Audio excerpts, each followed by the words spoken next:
There are so many local specialties in Sumeru. I want to find more.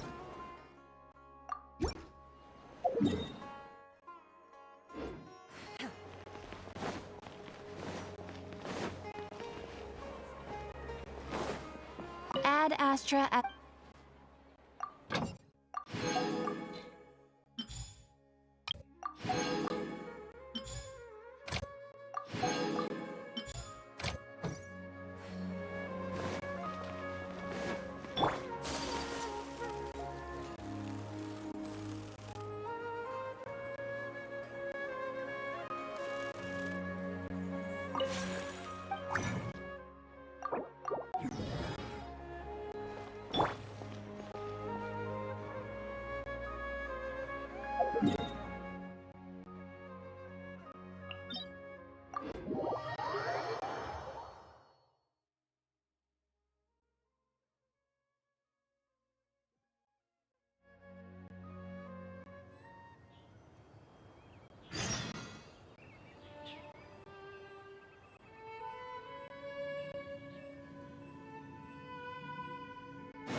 Now's your chance!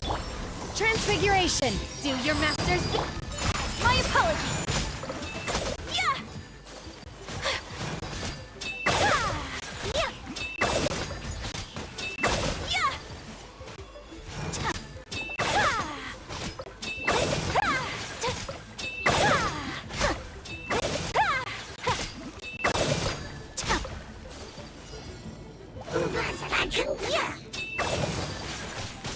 Yeah.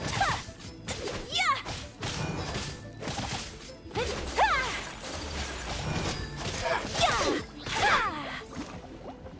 Take flight!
This realm...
If you ever...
warning. Manifest! By ordinance divine! My apologies. Coming out. Sometsu. Yeah. Yeah.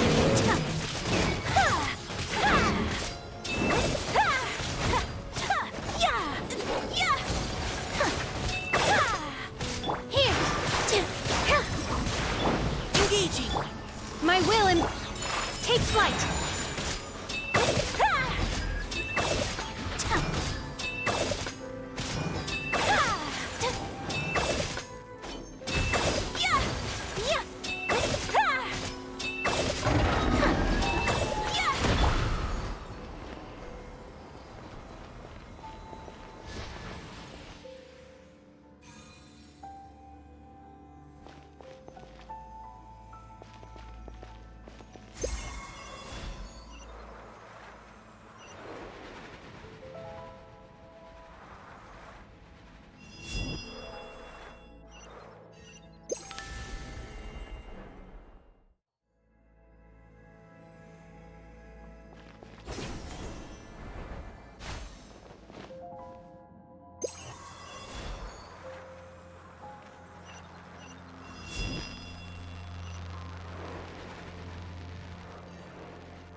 your true form. Cryo-incon...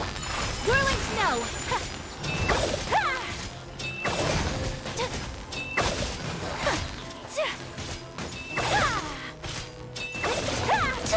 My apologies!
All eyes on me! Dividing cover fire. Leave the wounded to me. My will embodied! By ordinance divine! Whirling snow! Embrace the ice!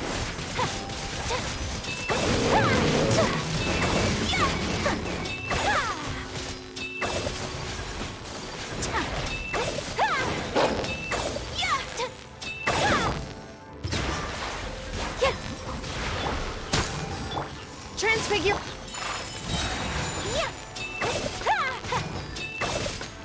Kamisato art!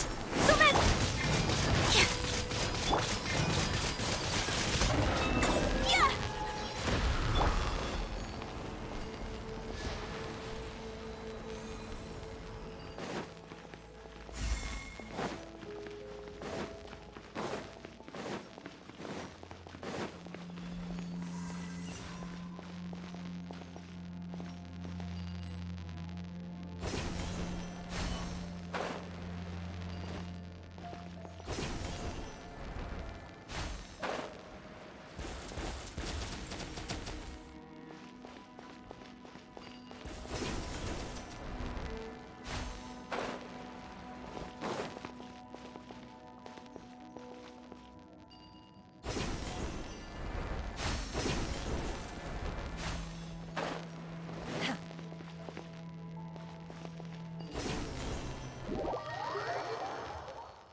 your true form. Do your masters take flight.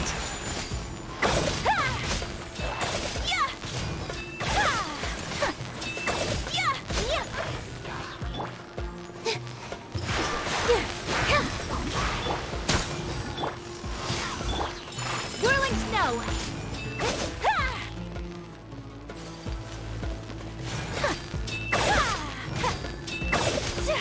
Embrace the ice.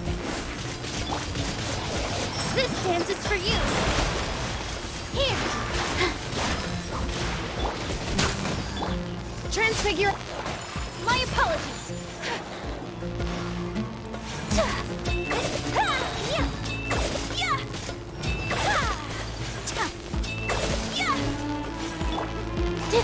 All my strength.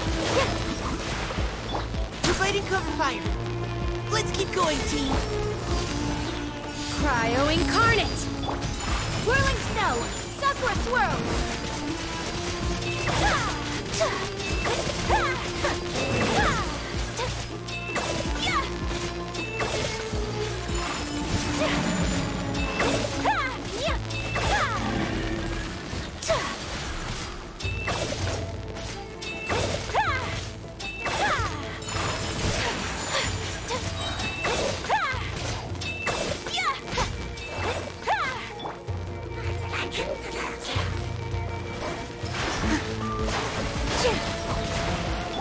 Final warning. Leave the wounded to me. My will embodied by ordinance divine. Take flight. Embrace the ice.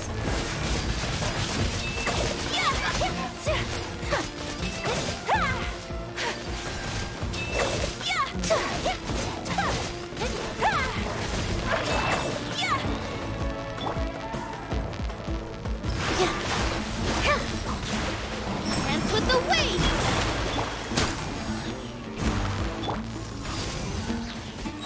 Do your master's bidding. My apologies. Coming out out. Sumetsu.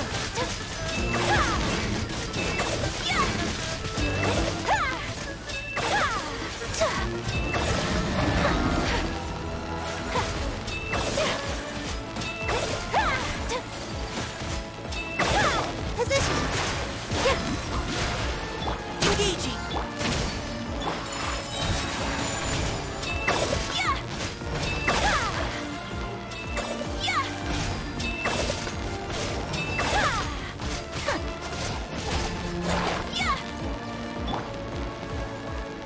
Here.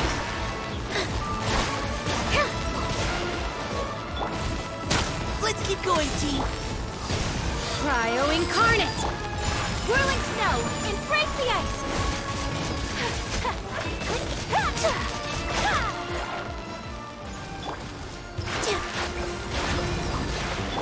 Final warning. Take your true form.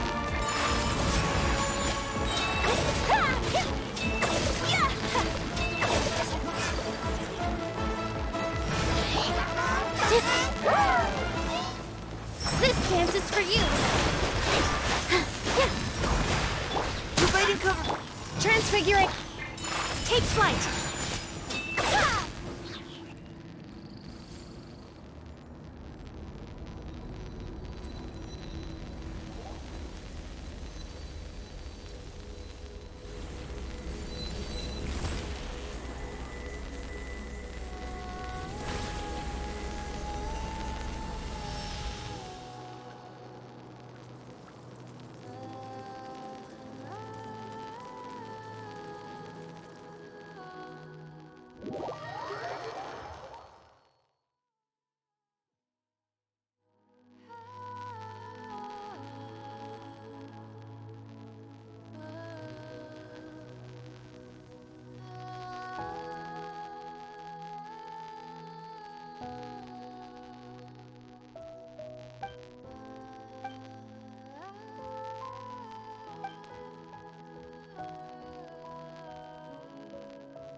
My pole arm doesn't distinguish friend from foe, and there is clearly a limit to the red power. That's why I loathe crowded areas.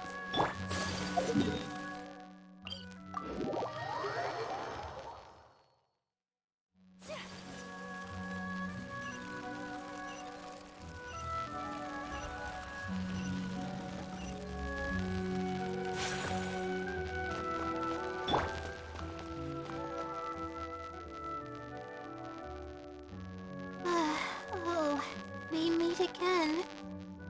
I don't really have time to chat right now.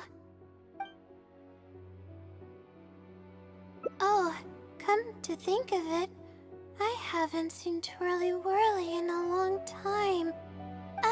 But no, now's not the time for that. I was originally looking up some information at the House of Dana, but the more I read, the more I realized that my thesis is horribly lacking.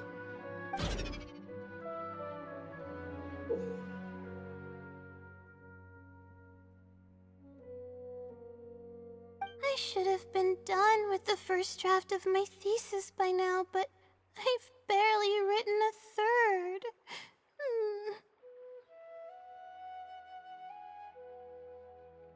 Well, uh, I guess I have to keep looking up as much info as possible. I shouldn't give up now. But who am I kidding? Maybe I'm not cut out to be a researcher. Maybe I shouldn't have come to the academia in the first place. All I've done is cause trouble for my advisor and classmates. I should probably notify my advisor sooner than later, so he can focus his attention on the other students. No, I don't even have the guts to bring it up, and I haven't completely given up yet. To be honest, I haven't slept a wink for days. Just thinking about the awful state of my thesis keeps me up at night. Lack of sleep hinders my ability to focus, and if I can't focus, I can't do any proper research or thinking. I'm stuck in a vicious cycle. I've seen the caliber of the other academia students. They're all geniuses and fast learners. I'm nowhere near as gifted as they are. Oh, if it wasn't for someone who's been helping me out, my advisor probably would have kicked me out of the Darshan by now.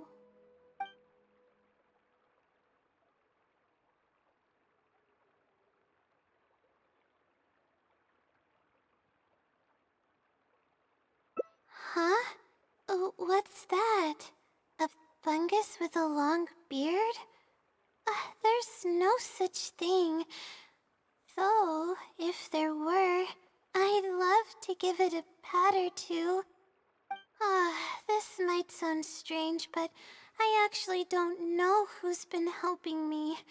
I don't even know if they're a person or not. Due to my lack of sleep, I sometimes get dizzy and faint when I'm stressed out. Yeah, but oddly enough, when I wake up, all the things I was stressing over are taken care of. My homework's somehow finished before the deadline, and my papers are perfectly written. But that's not all. My flowers are watered, laundry's done, even my broken camera was fixed. I really don't know what's going on, but for now, I'm calling the phenomenon a blessing from the stars. Maybe the stars above decided to help out after seeing all the effort I put into my research. If that's even possible. But there's no point in me studying at the academia if I keep relying on this mysterious phenomenon. It comes down to my own efforts, improving one step at a time. How else can I honor my parents and live up to the expectations of everyone who knows me? Oh no, I've already spent too much time chatting. I still haven't made much headway on my thesis. At this rate, I'll need the Wisdom Sealy's help.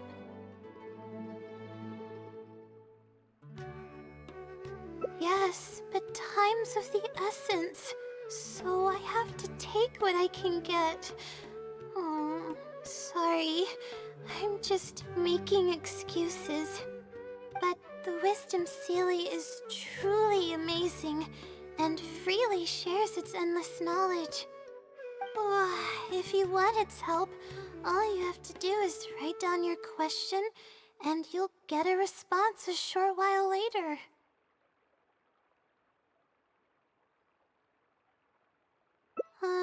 No one knows who or what it actually is.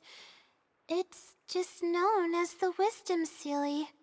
But getting an answer all comes down to the Sealy's mood. Sometimes it'll only give you a vague answer or play tricks on you. I'm pretty sure a researcher wouldn't do something like that. All I can do right now is hope that it helps me. Who knows if it'll happen this time? I can't put all my eggs in one basket. Trying my luck with another phenomenon is, better than doing nothing.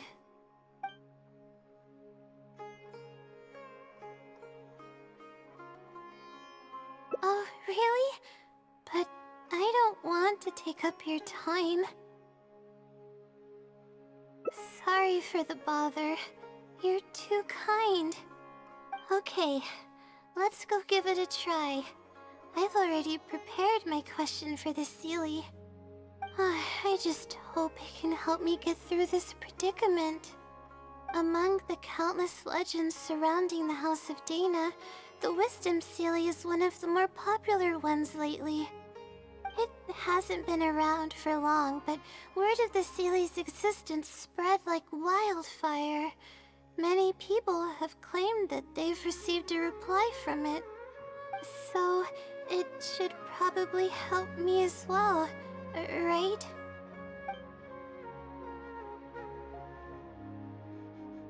I don't know its name, and we have to keep our voices down in the House of Dana. Or else you'll get some scary glares from the Mahamada. Let's split up and ask around about the Seelie. Hopefully someone knows something more.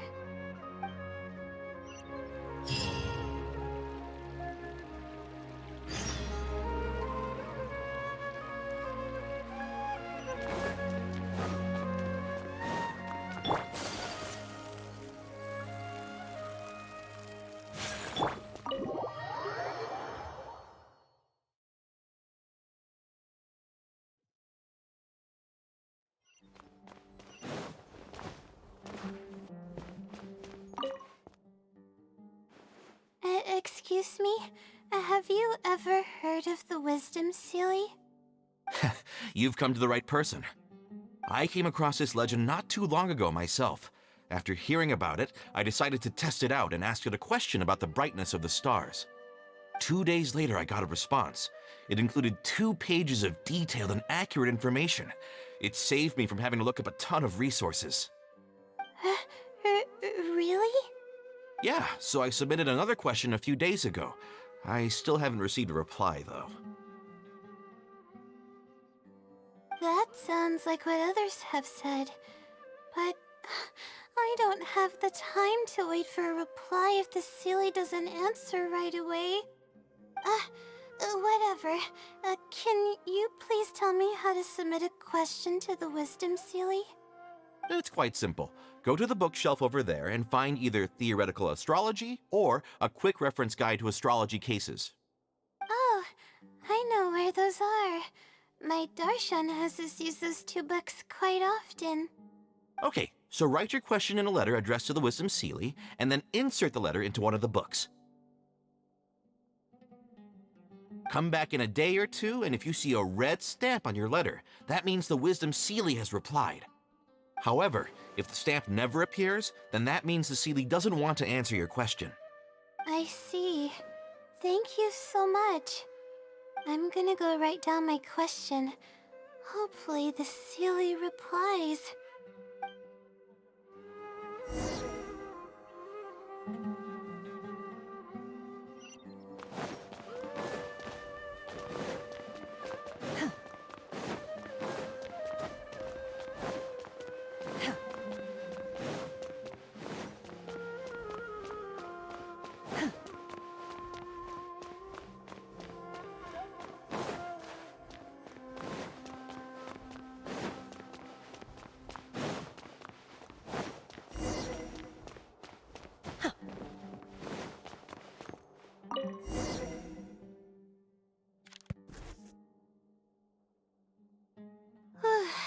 Finally, I wrote out my question and put it in the book. Wait, I guess. Let's give it some time. I'll come back tomorrow to check on it. Don't worry about me if you have other things to do. I see. Thanks. I appreciate it. Alright then, let's meet up here tomorrow. I really hope the silly replies.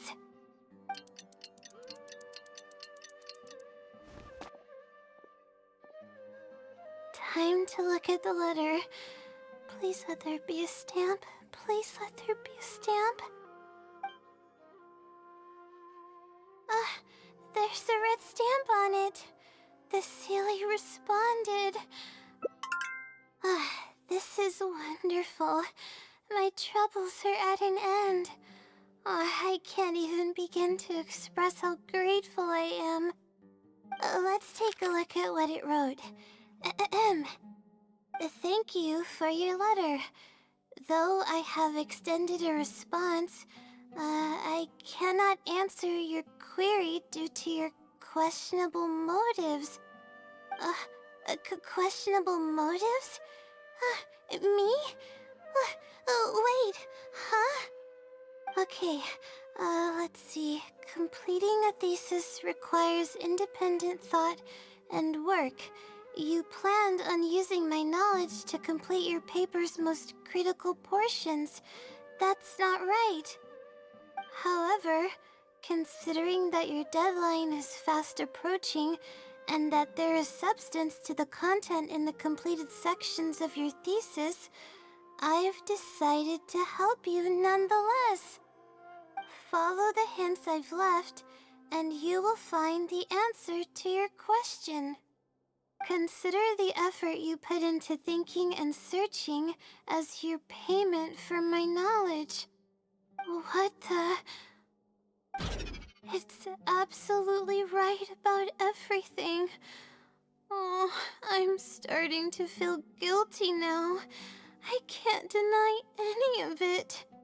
But I'm running out of time. Oh, what should I do? Huh? I could tell you're a very kind person, but I never expected that you'd go this far to help me. I'll definitely think of a way to make it up to you once I take care of my thesis. Okay, let's start by looking at the hint it left us. It should be on the second page. The first clue lies hidden on the road of wisdom. The headstrong child finally sees the world for how big it truly is, filled with awe, yet struck with fear. That's it? Not even a picture or any other marking to go off of. This is pretty abstract. What's this road of wisdom and who's the child?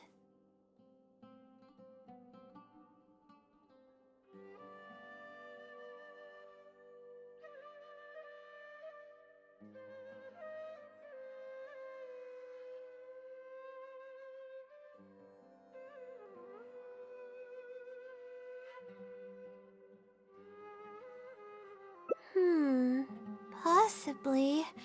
That sounds like a natural conclusion. So, is the road of wisdom the road that leads to the academia then?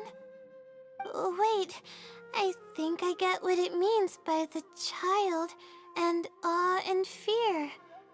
When I first left home, it took me days to reach Sumeru City. I was completely shocked when I first saw it with my own eyes. It was so grand and awe-inspiring. Pictures of the city simply don't do it any justice. After seeing the city, a thought popped into my head. Am I really worthy of this place? Worry, fear, or whatever you want to call it. If I'm connecting the dots correctly, then I think I know where the Sealy is leading us. But how does it know my feelings so well? You have a point. There's nothing special about my background or experiences. It could be anyone's. Anyway, let's go take a look.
Finally. I wrote out my question, and, I'll come back tomorrow to I see. Alright then.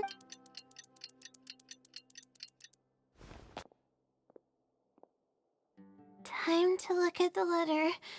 Please let there be a stamp. Please let... there's a red stamp on it. The Sealy responded. Fantastic!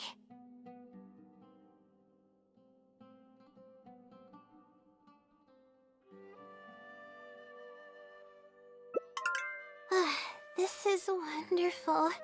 My troubles are at an end. I can't even begin to express how grateful I am. Let's take a look at what it wrote. Thank you. Okay. However, follow, consider what? It's up, but I'm running. Good point.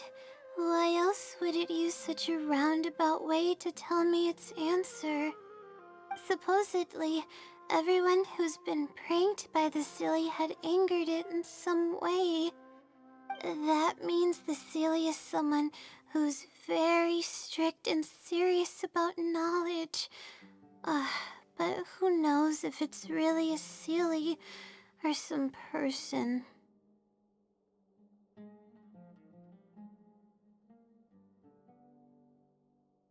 True. And if I don't get an answer, then I'll only have wasted more time. Aww. But there's nothing else we can do. It's the one holding all the cards. It's completely hidden and can choose whether to help us or not. After all, it'd probably be impossible to find it and ask my question in person. Huh?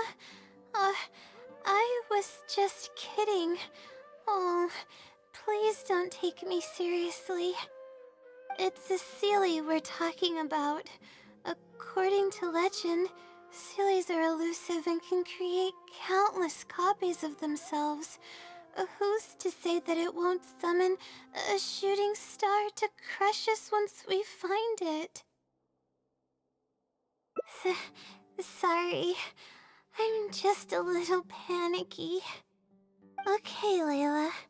Calm down and think. If the Sealy is a person, then there has to be a way to track them down. We have two possible leads right now. The first is the checkout logs of those two books, and the other is the red stamp. The red stamp bears the Retawahist emblem, which is used by a lot of people. It'll be hard to track down an individual, so we should probably start with the checkout logs.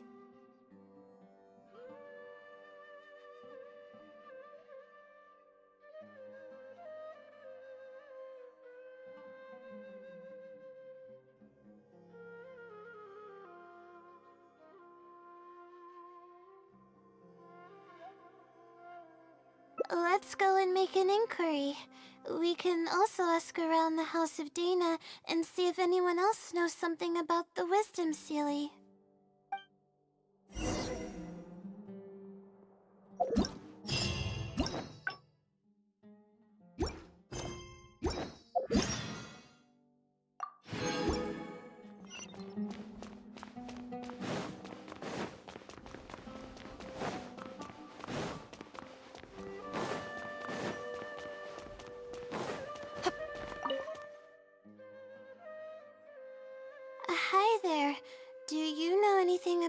wisdom sealy?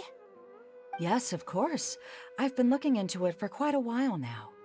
However, I feel like I'm still missing some key pieces of information. Hey, maybe if we put our heads together, we can figure something out. Sure. I'll try my best. There are a few known traits of the Wisdom Sealy. First, it's extremely strong. It can easily carry a few dozen books, along with 4 or 5 pieces of astrology equipment all at once. It's extremely athletic as well. It only moves in a straight line and doesn't stop for anything, not even walls or rivers. Lastly, it has a number of special abilities. It has a hardened metal body that's impervious to injury. It can freeze water into ice, and it can also summon meteors. That doesn't even sound human. Well, it is a legend after all. It's no surprise that some details seem a little exaggerated. But these aren't just made up, you know. Each of its abilities has been confirmed by eyewitnesses. There have been many sightings too, including at Chatrakam Cave, the Avidia Forest, and around the waterfall south of Sumeru City. Has anyone seen what it actually looks like? Or what kind of person it is? Not that I know of. No one's been able to get close to it. It seems like it tries to stay out of sight. I would probably want to remain a mystery too, if I were someone as legendary as the Wisdom Sealy. So what do you make of it? Have you seen it somewhere as well? No. We're probably gonna need some time to digest all the, incredible information you've provided us. Not a problem. But if you manage to find anything, be sure to come and tell me about it. I trust that you'll quickly discover the excitement of slowly unraveling.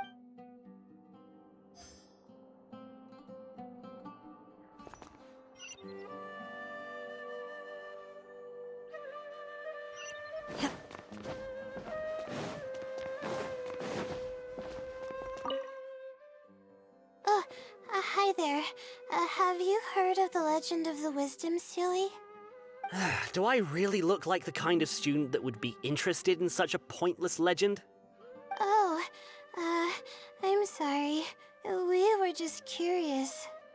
Well, I do happen to have some information on it. Huh? Logically, that has nothing to do with the question I asked. I just don't want others to see me as some poor excuse for a student whiling away my time in the House of Dana. I don't really think bad students would come to the House of Dana to pass the time. But anyways, you were saying? Well, I spend most of my time here, and I have noticed something odd before. One time, late at night, a black shadow fell from above and landed in the central area of the House of Dana. Of course, I was a little sleepy at the time, but it startled me, and I got up to see what was going on. And then what happened? Then, the shadow quickly circled behind me with incredible speed. Just as I tried to turn around to get a look at it, I fainted. Yes, it was unbelievably fast. I had never seen anything like it. It was so unusual that I wasn't sure if it was real or if I was half dreaming. But given how popular the legend of the Sealy has become lately, maybe this has something to do with it. Don't take this the wrong way, but doesn't the House of Dana have a door? It was closed that night. I suppose even the House of Dana needs to be closed for maintenance from time to time. I see. That makes sense. But what were you doing here if the House of Dana was closed? Don't look so surprised. It's a common practice to find a place to hide before they lock the doors, so you can continue reading books here. Everyone knows that. Anyway, thank you for the info. I'll be sure to take note of everything you mentioned. You're welcome.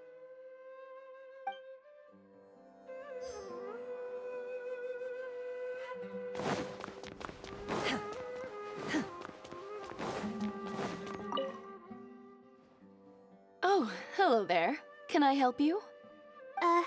Hello, I'm a Ratawahis student and would like to see the checkout logs for theoretical astrology and a quick reference guide to astrology cases.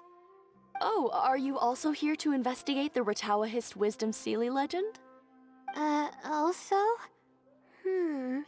I suppose it makes sense that we're not the only ones investigating such a popular legend. Yes, I myself am also quite curious about it, but unfortunately, I haven't found anything out of the ordinary. Given you're a Ratawahist student, I'm sure you know that a lot of research references these two books. All our copies of these particular titles are frequently checked out. I have looked into it, but found no irregularities in the checkout logs. Is there any chance the Silly could have taken the books out and returned them without being noticed? Not likely. That would be almost impossible. The House of Dana is extremely strict about the circulation of its books. There will always be a record if a book is checked out. And even if it managed to figure out a way to take the books without leaving any record, it's possible that someone would come looking to borrow the books before the Sealy returned them. If someone discovers that a book is missing or that it doesn't match my inventory records, it would come to my attention immediately. However, it might be possible to pull off in the case of a less popular book. Okay, I understand now, thank you. This is useful to know. With any luck, it'll help us work out the Sealy's identity.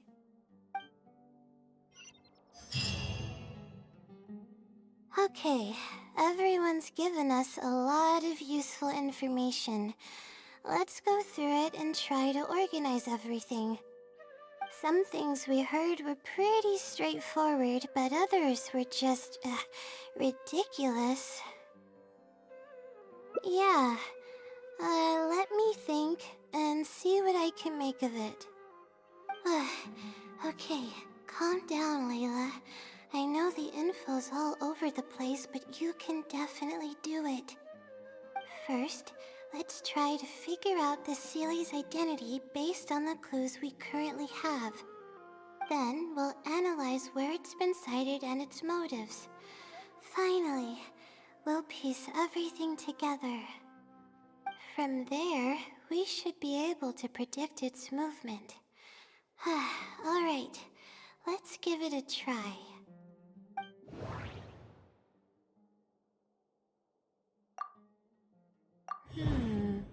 Book circulation is strictly regulated, and there is a log of anyone who checks out a book. A stamp. Which probably means they're a Ratawahis student. I may be able to come up with a more concrete lead if I keep thinking. It once infiltrated the House of Dana while it was closed. I think I heard somewhere that it has a lot of ridiculous abilities. It's been to the Chatrakam Cave, the Avidia Forest, and the waterfall south of Sumeru City.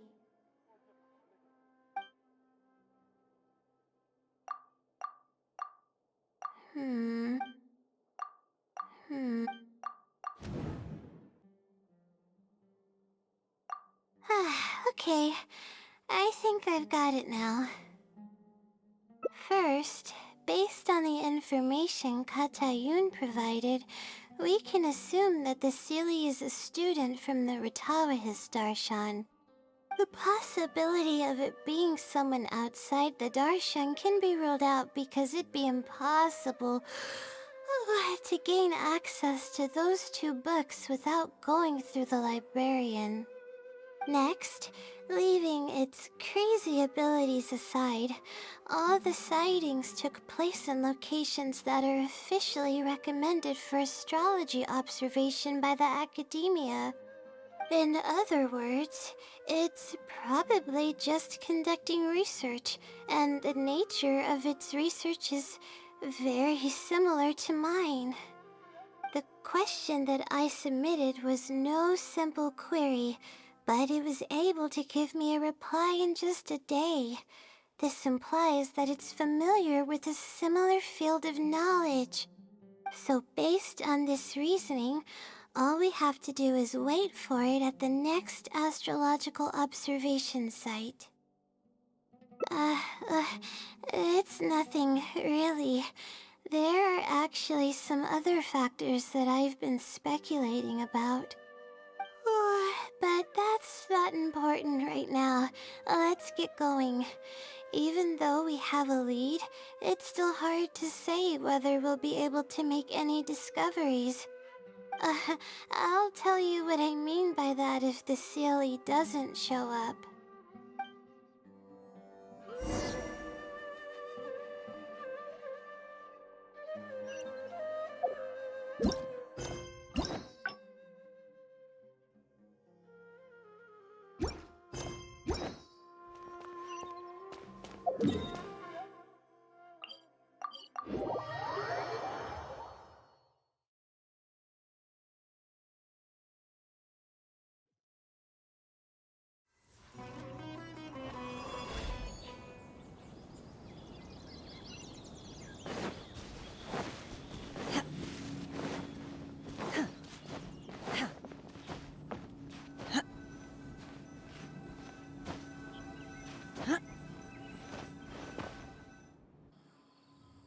The weather today is perfect for observation. Let's see if it shows up. Honestly, spending an entire night waiting for something that we're not sure is gonna happen might not be the best use of our time. But we don't really have any choice. This is all we've got. Get some sleep if you're tired. I'll be up. It's not like I could sleep anyways. Thanks. Oh, how about I share some basics about astrology with you? If you're interested, that is.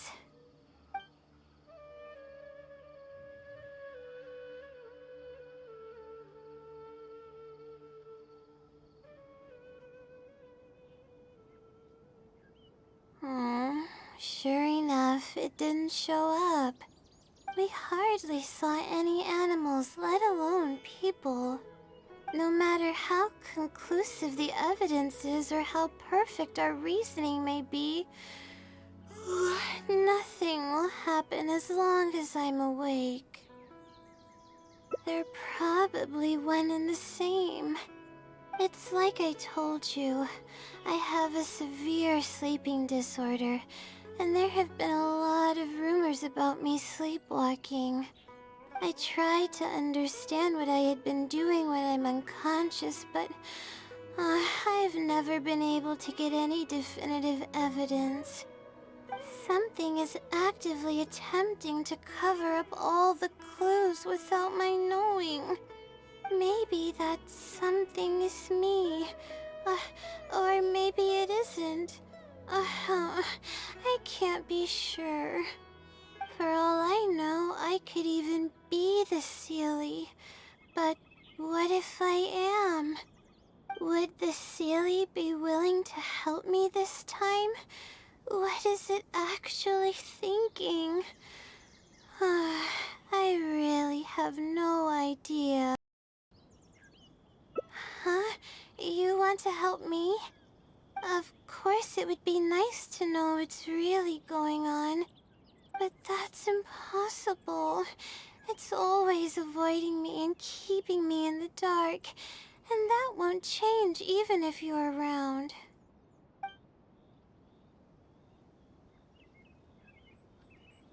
Huh? What's wrong? Yeah. And to think I could have been working on my thesis this whole time. My stomach is churning just thinking about it.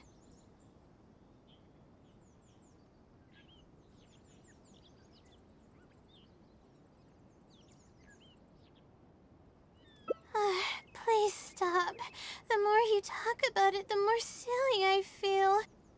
Oh, come on, Layla. What are you doing? Everyone's gonna start thinking you're crazy now. Oh no, I'm losing it. So dizzy.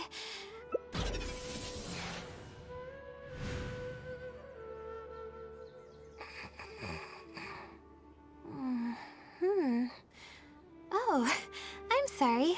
I got distracted there. Where were we? Oh, what's wrong? You look like you've got something on your mind. Hmm? What are you talking about? What do you mean the other Layla? I am Layla.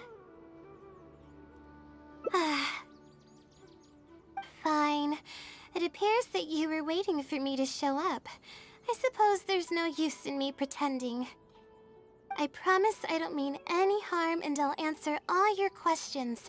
But before that, would you mind telling me who you are first? Let me think. Okay, I got it. You two found this place by following the hints that I left behind. You were planning to wait for me. Or I should say you were waiting for the Seelie to show up. Was this your idea or hers? I see. Yes, she's always had great analytical skills. It'd be nice if she was more confident, though. All right, that's all the questions I have. Your turn. Please ask away.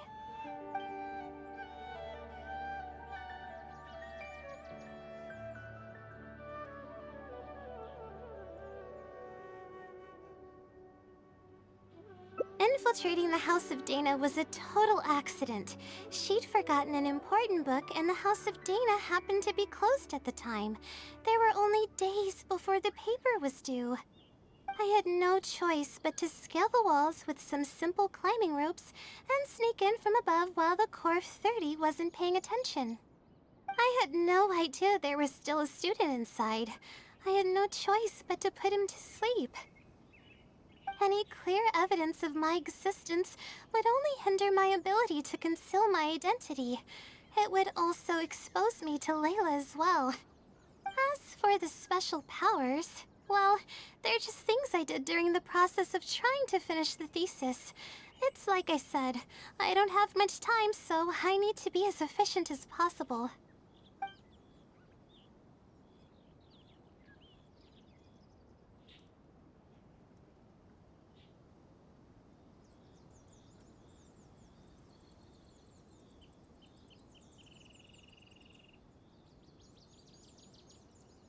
That's right.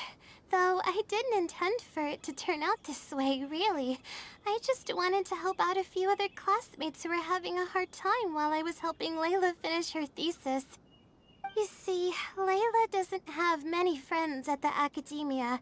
If the others noticed her helping them out, I thought maybe I'd help her become more sociable. Unfortunately, that didn't really work out. Instead, legends of the Seelie started going around. But that's alright.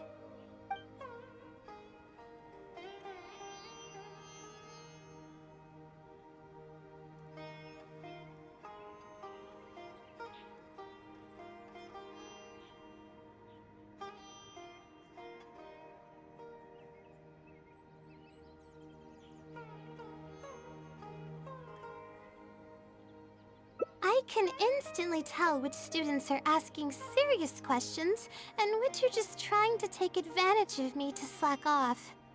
My time to move freely is quite limited, so it's only natural that I would punish the people attempting to waste my time. My intention is to help people. I'm not here to cause any harm. Well then, does that answer all your questions?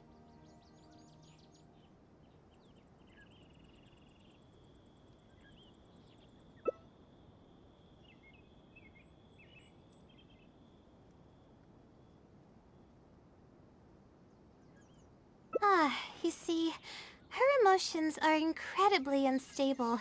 She's constantly doubting herself.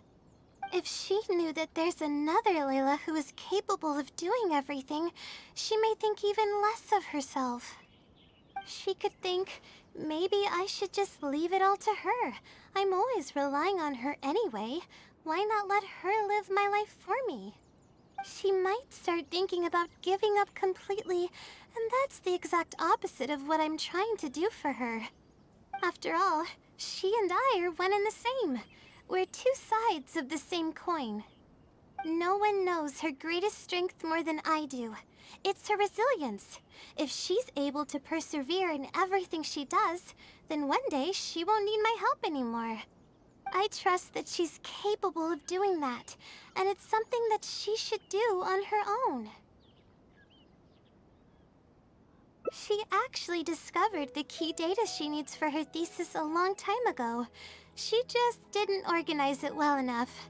I'll complete her thesis for her just as I have in the past. Oh, please don't share any of this with her. I would like to keep this a secret for both of our sakes.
Thank you for doing this for me.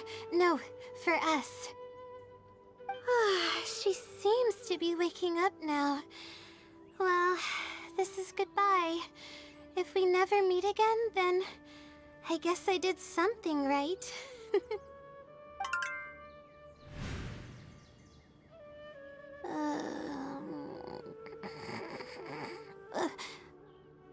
Huh?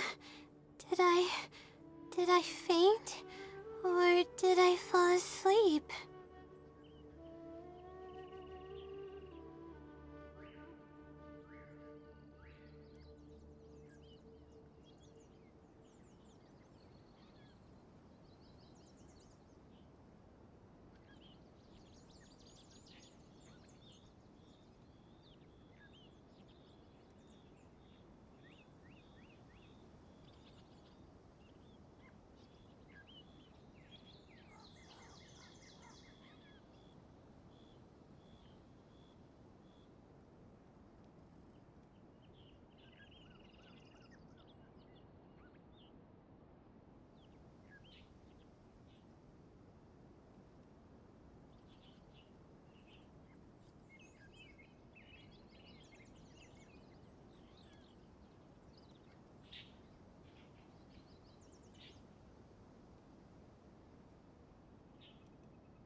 Oh, I see. Was I sleepwalking? Wasn't I? Really? I don't believe you. You're hiding something from me. It's written all over your face. You said you were gonna help me, didn't you? Why are you holding out on me now? Please tell me. You promised you'd help.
Mind be purged, world be saved.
My pole arm doesn't distinguish friend from foe, and there is clearly a limit to the Red Rope's power. That's why I loathe crowded areas.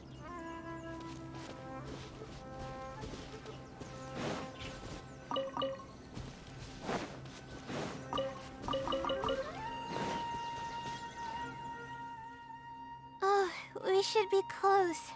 This is the way I came when I first traveled to Sumeru City. Aw, it's been way too long since I last visited home. No, this isn't the time for that kind of talk. We have to hurry and find the clues that the Seelie left behind.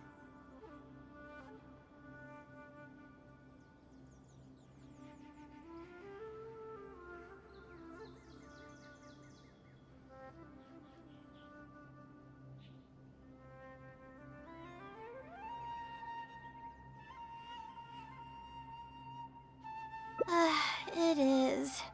Relying solely on what the Seelie said might not be viable. Assuming the Seelie is intentionally linking the clues to my past, I think I have an idea.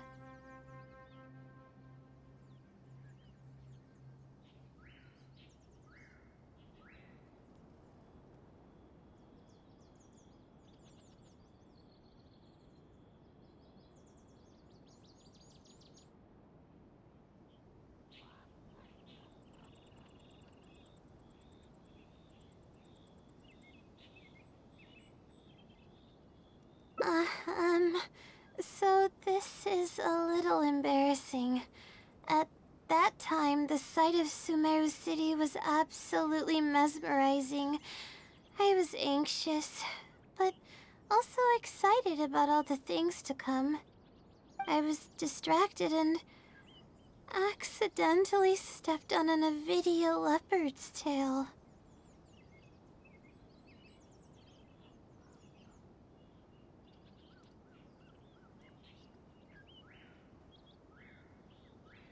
I didn't notice it at all. The poor thing was sound asleep, and after I stepped on its tail, it bolted straight up. I freaked out and ran as fast as I could. There were actually more Avidia leopards sleeping nearby, and they were all faster than me. I almost got bitten a couple of times. Good thing someone from the Eremites heard me shouting for help. They managed to scare off the leopards.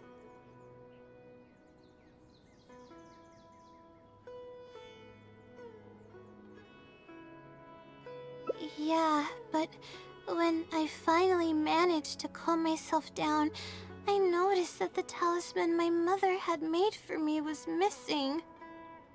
It's extremely precious to me. Ever since I was little, I would always carry it with me whenever I'm doing something important. I also had it with me when the academia conducted its selection exam at my village. I checked my bag at least a dozen times to make sure the talisman was in there. I feel much more at ease knowing that I have it with me. I had thought that it would also help me calm my nerves in Sumeru City, but I ended up losing it before I even finished registration at the academia. Yeah, and that's when I started having sleeping problems. I just began to sleep less and less each day.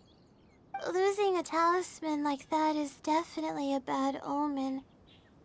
Oh, sorry. I'm starting to ramble again.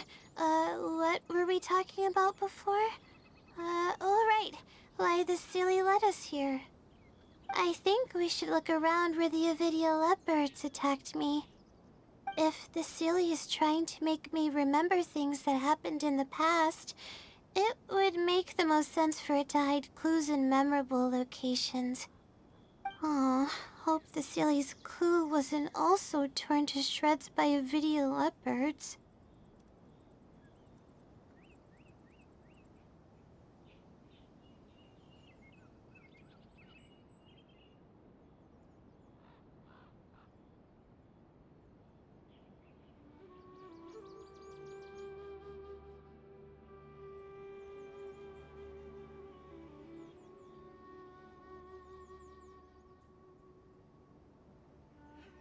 Yeah, that's the only way we'll know for sure.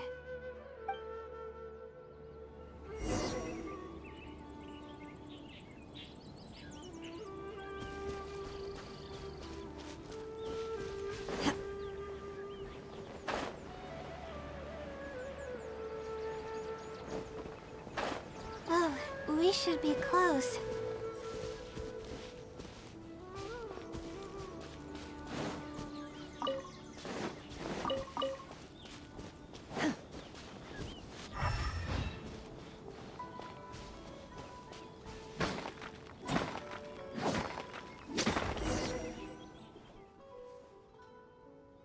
Sure enough, it's here. And in a really obvious place. That pretty much confirms my hunch about the Sealy's intentions. I don't know, but how did it know about all these details? I've hardly told anyone about this stuff. It's not hiding somewhere and spying on me, is it? Oh, that's a scary thought. Anyway, let's look at the clue we found. Seems like you haven't forgotten about your very first failure. See? It knows everything.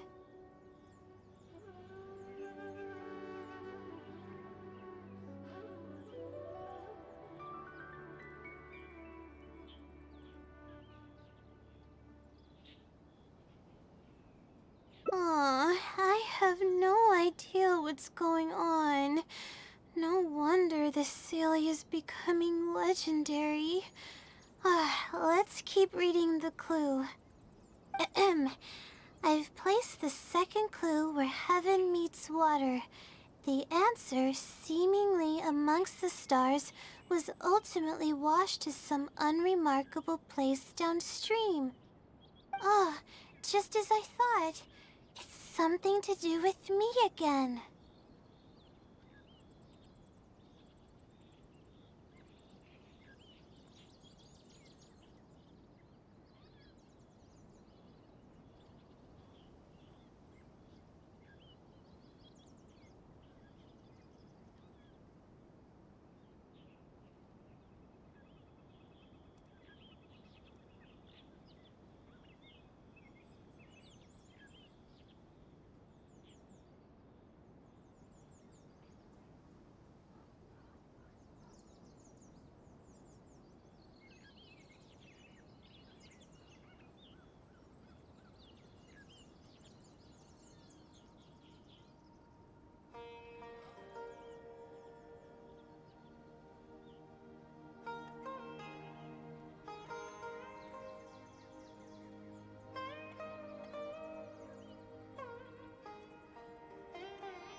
If the first clue was any indication, then the location described in this clue should also be related to my life experiences. Most Ratawahist research is related to studying the stars. My own thesis work often requires me to go in the field and collect astrological data. And, let's just say there's another devastating and unforgettable failure I had.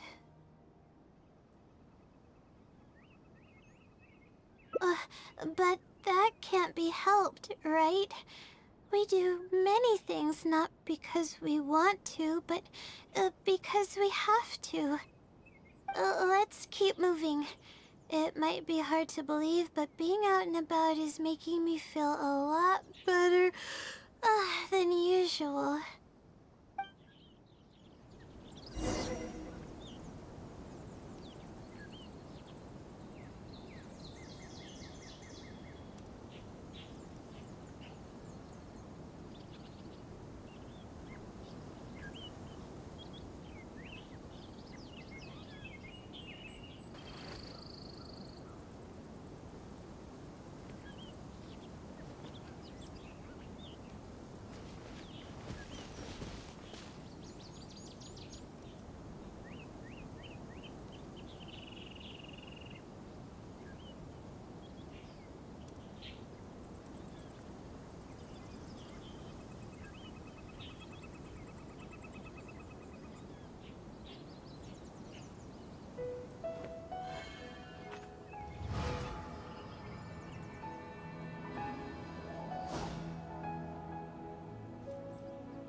Mind be purged, world be saved.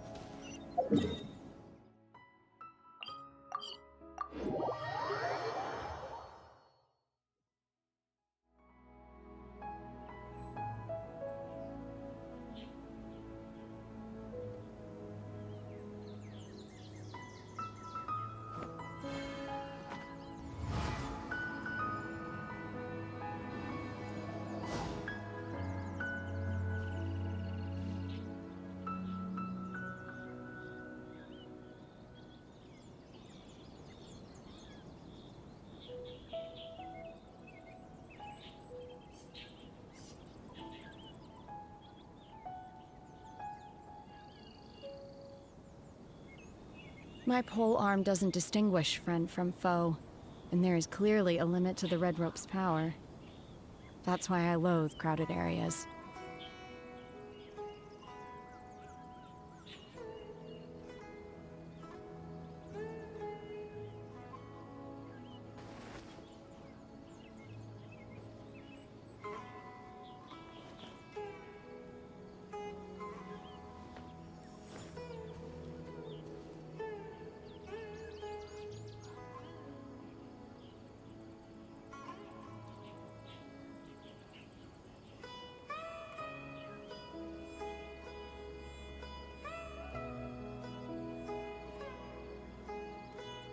The assumption that every person has somewhere to call home is naive.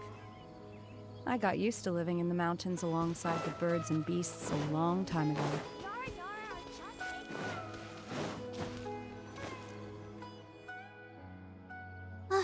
We're here. That's the spot. That's where I performed my first field observation after enrolling at the academia. I borrowed some equipment from the school and came here on a perfectly clear day. Everything was ready to go and I was positive that I'd be able to get some great data. But the equipment was a little heavy and I didn't notice that the ground was muddy and some spots were unstable. After I finished setting up everything, part of the ground suddenly shifted and my equipment started teetering over. I rushed over to grab hold of it, but I ended up tripping over another piece of equipment. The next thing I knew, everything was covered with muddy water. Oh, me and all my equipment. You must be wondering how someone can be so clumsy.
You wouldn't be wrong for thinking that. I don't sleep much, so I get lightheaded pretty often. It's a vicious cycle. The less I sleep, the more mistakes I make. The more mistakes I make, the harder it is for me to sleep. I just got a minor fracture, so I had to rest at B. Marston for a while. To pay off the damages to the equipment, I took some part-time jobs. I just went to work whenever I couldn't sleep. It took me forever to pay off what I owed.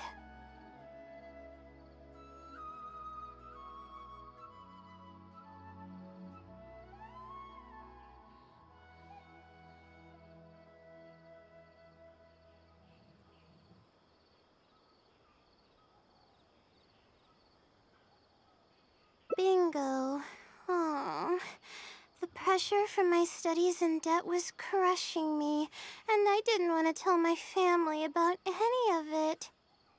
After all, I am the legendary Layla who made it into the academia at a young age. Oh, and had never failed an assignment in her life. Of course. I've even considered giving up on my studies completely and returning home to help care for the Sumter beast, but that would be kind of embarrassing. I don't mean that I'd be embarrassed in front of others. I mean that I'd be ashamed of myself. After all, everything I've done up till now is only a result of my own decisions.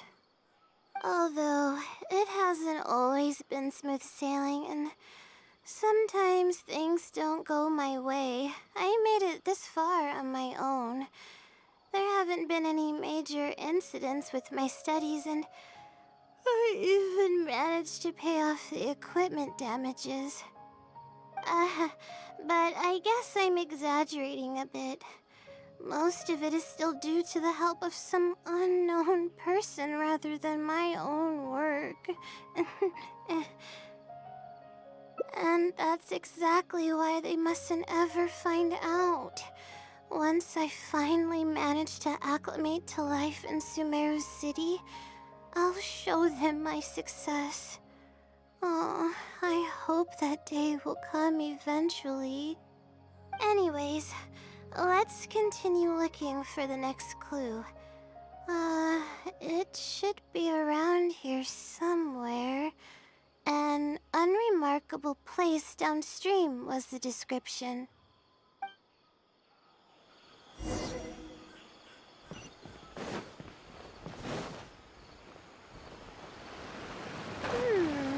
That place downstream could be somewhere close by.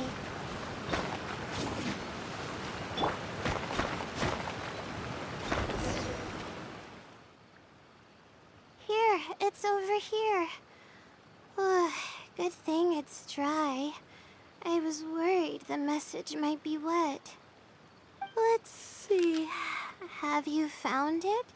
The unremarkable place downstream. Well, of course. How else could I be reading this message? Seriously. I've placed the third hint at a crossroad without a cross. You can turn left or right, but turning back shouldn't be an option. They're actually getting clearer for me.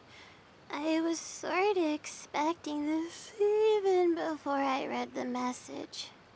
I don't know if the clues are following a timeline or if they're based on the amount of regret I have. Either way, this incident was bound to come up sooner or later.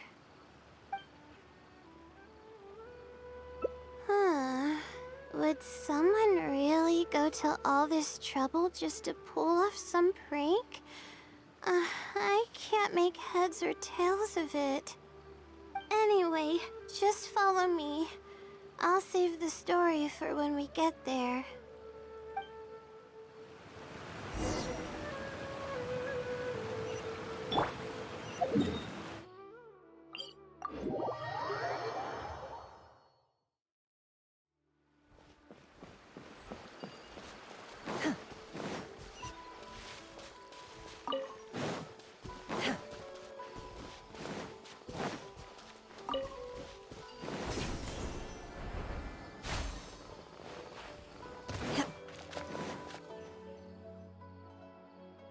This is the place that immediately came to mind when the hint mentioned a crossroad. I came here to conduct some astrological observation once.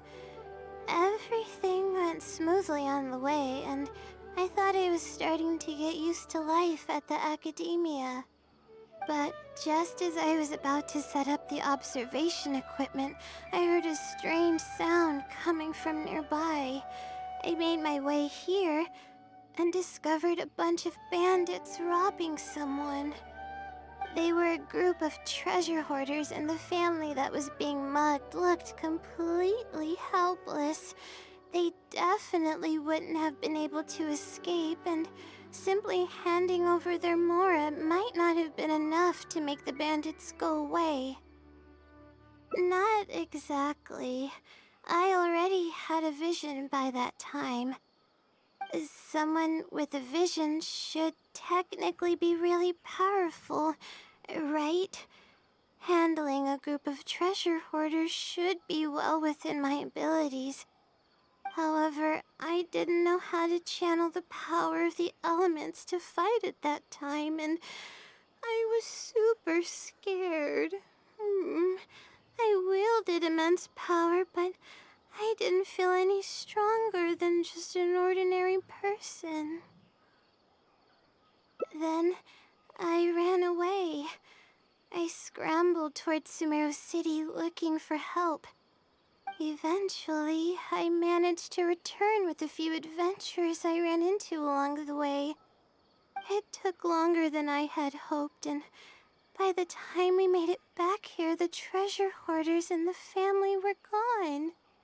I don't know if the family only lost their belongings in the end, or if something worse happened to them.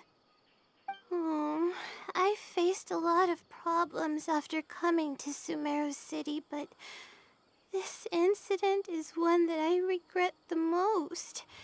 I sat on the ground and began to cry. I could have stepped in to help that family. Would it have ended differently if I were just a little braver?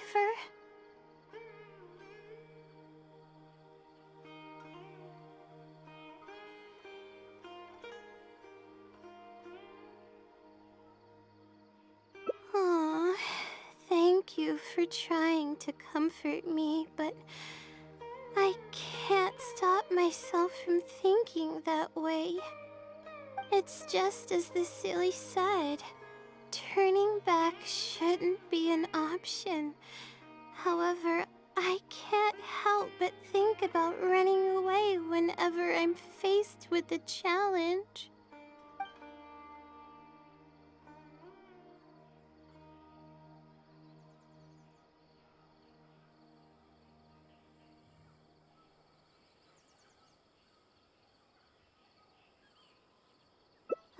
You're right. The more challenging it gets, the harder I should try. I'm feeling calmer now. Okay. Let's go look for more leads nearby. We're probably getting close now. Let's search this area.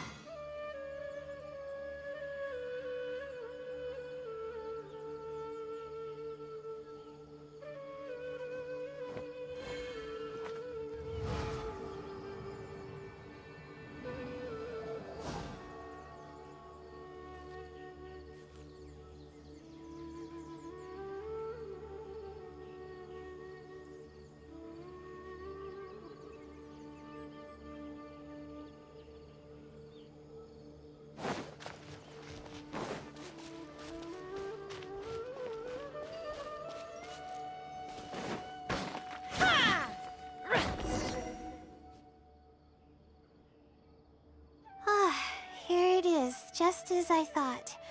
The Sealy must have placed it here in advance. Let's see what we have this time. Whatever it is, I'm ready.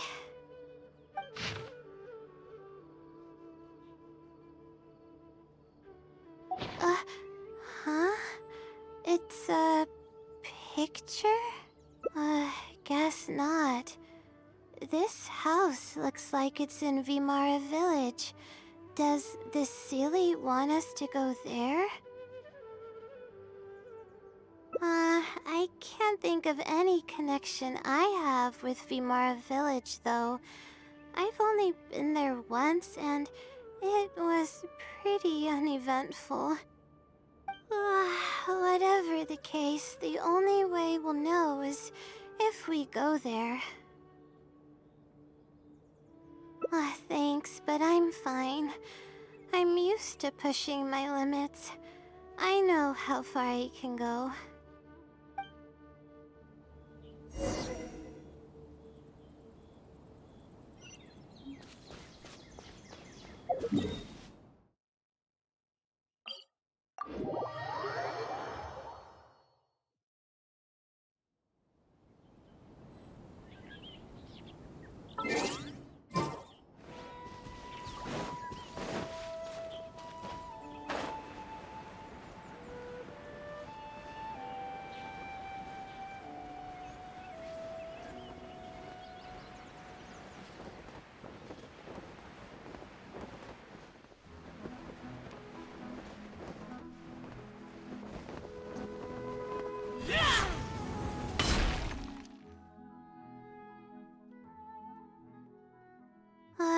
Let's see.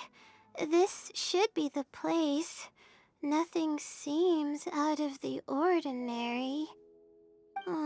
Maybe the Sealy didn't prepare anything for us this time. Or does it want us to knock on the door first? If we're wrong about this, it'll be super awkward.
Uh, you're right. I can't always be like this. Sometimes it's better to take action than overthink every little thing.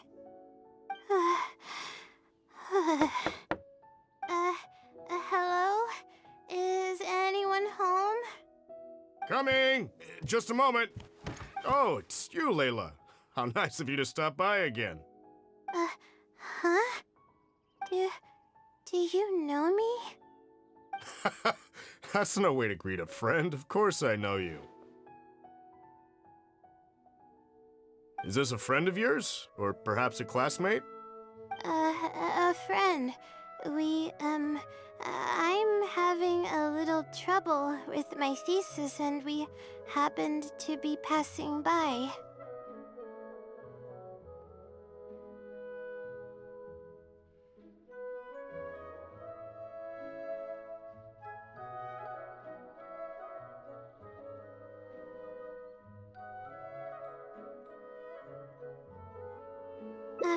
I don't know either. I don't even know where to begin. Recognized him immediately. He's one of the people that was getting robbed by the treasure hoarders. But he shouldn't know anything about me.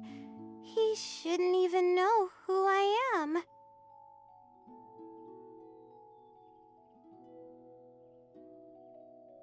Yeah, but that was before the robbery.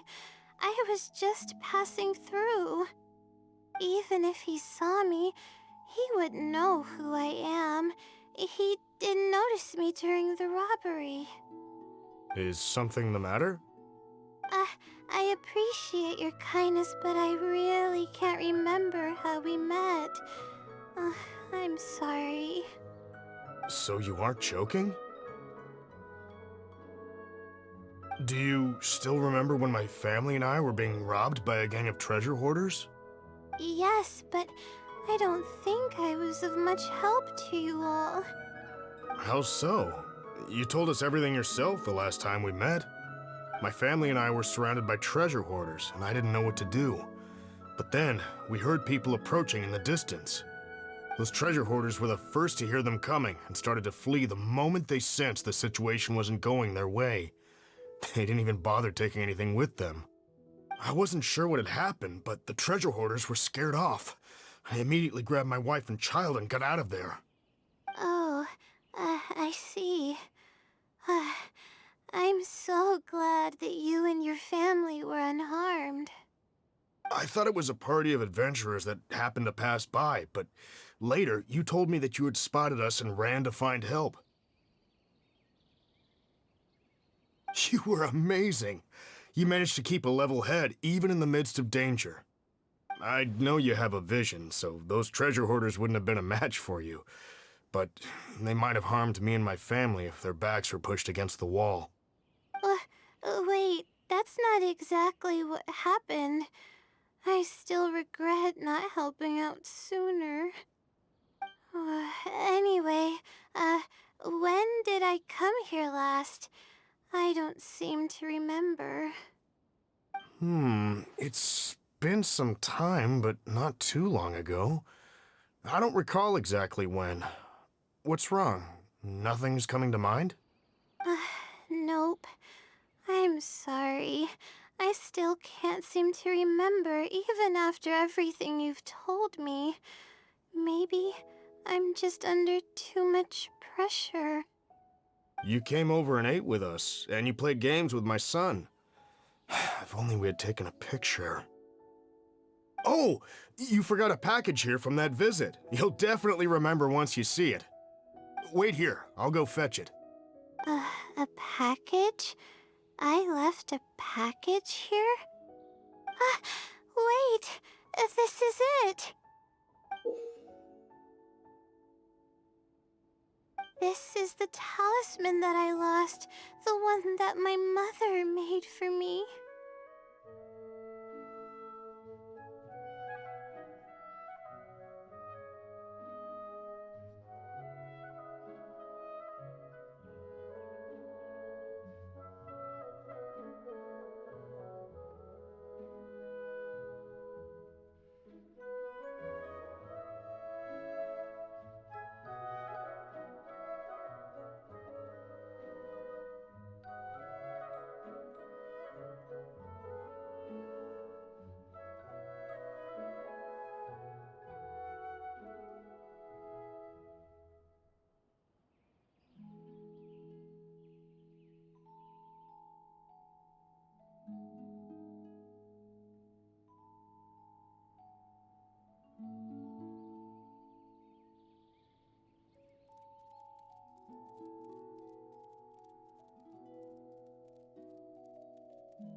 Uh, yes, this is definitely it.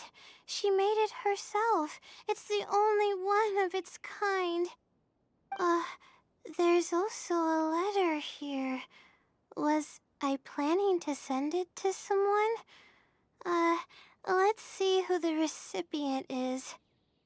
To Layla?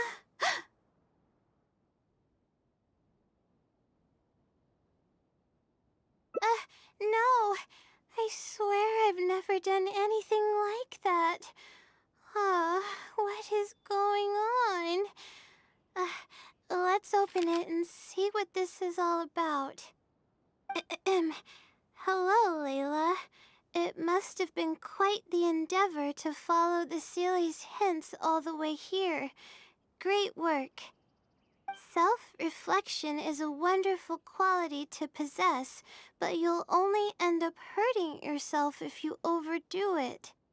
Failure is a stranger to no one. The purpose of self-reflection is not to indulge in the pain of failure, but to succeed in your next attempt. If you're reading this letter, then you have succeeded in taking the first step. On the back of this letter is the core information that your thesis is lacking. It's actually been done for a while now. It only feels inconclusive because it's missing a concise summary to tie it all together. I hope that this journey has provided insight for your life ahead. From the bottom of my heart, I wish you courage as you carry onward and hope that you fulfill the expectations you hold. Always watching over you. Sincerely, the Wisdom Sealy. Oh.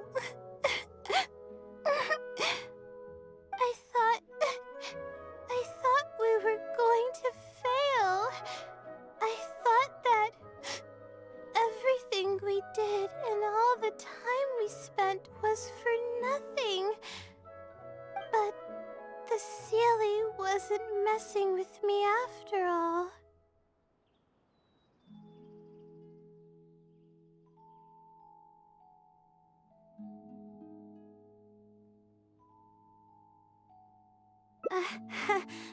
I doubt it. I mean, unless I somehow came here while I was unconscious and don't remember it.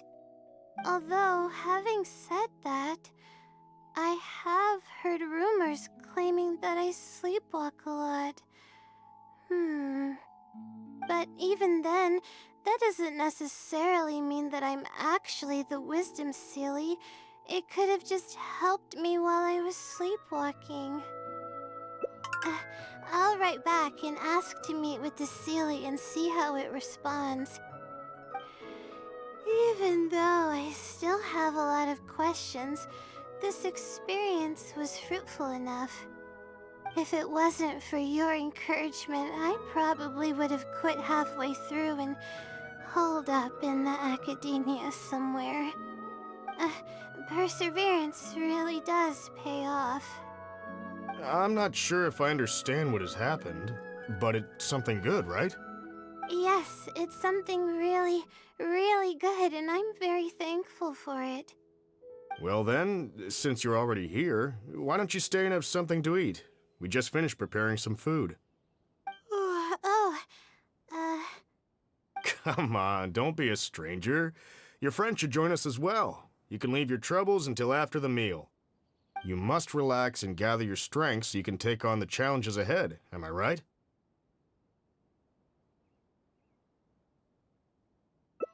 All right, thank you all. I can do this.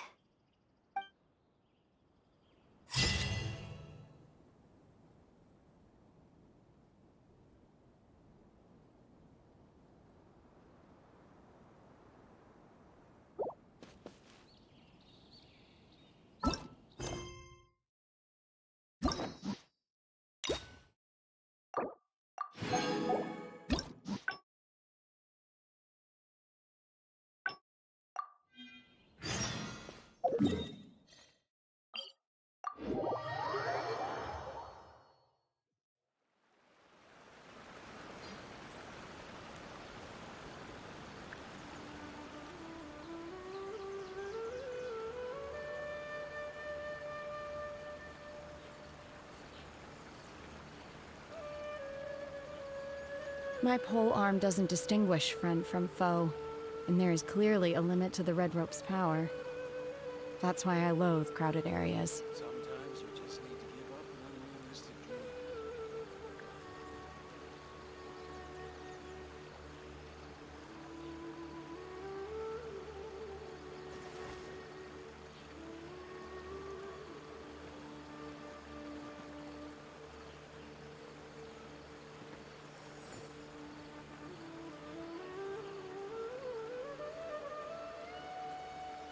Sometimes you just need to give up an unrealistic dream.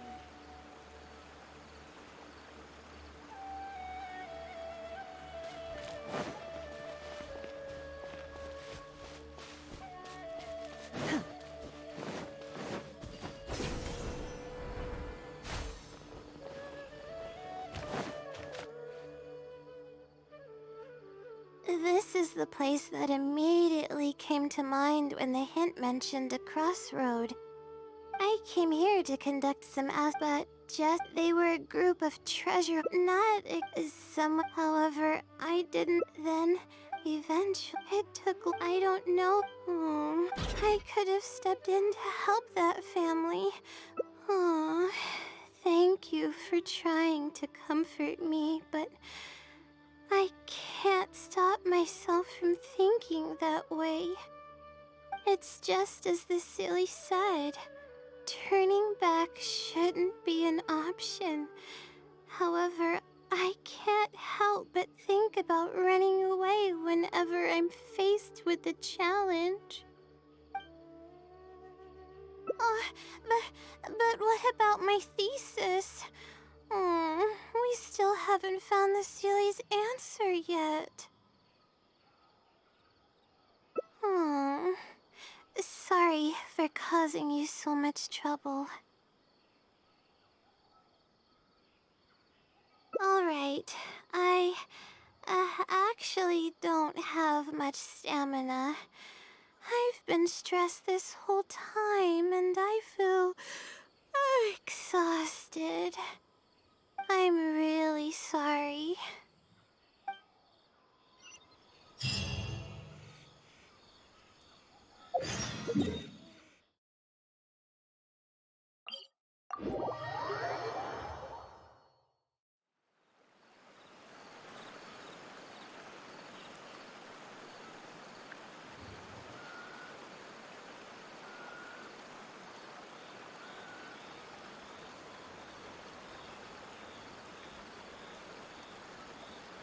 Mind be purged, world be saved.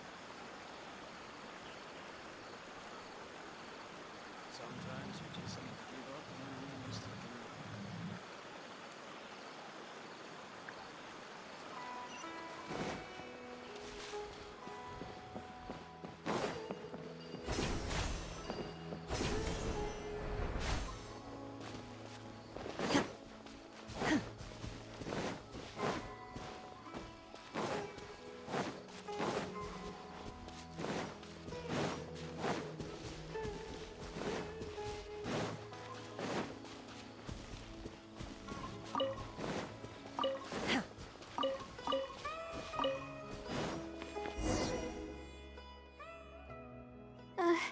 Let's stop here.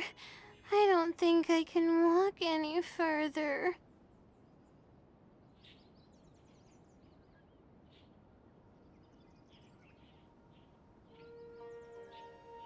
Alright, I'm gonna give my legs a rest. I'll be waiting for you here.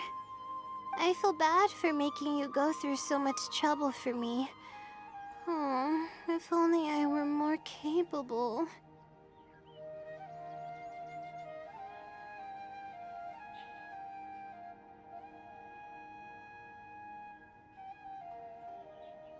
I'm sorry. I always find myself having to apologize. But enough of that. I need to pull myself together. The memories I've been reminded of are all really taxing. I cannot just give up this time, even if my head's not in a good place. Letting these heavy feelings get the best of me will only slow us down. Ah! Watch out! Monsters! A lot of them, too. Why didn't we see them coming?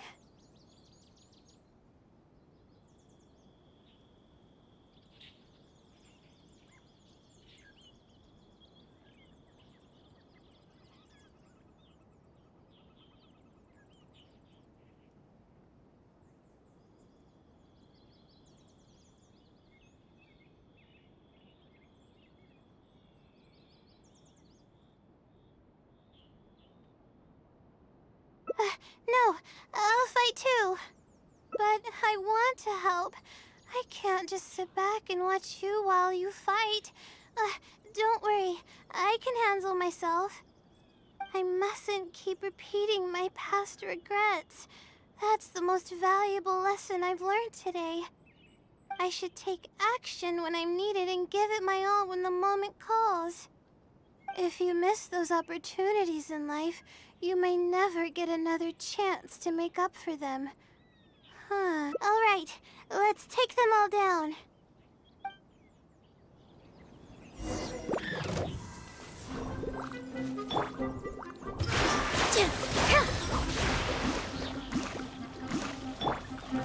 Now's our chance! My will embodied. My apologies.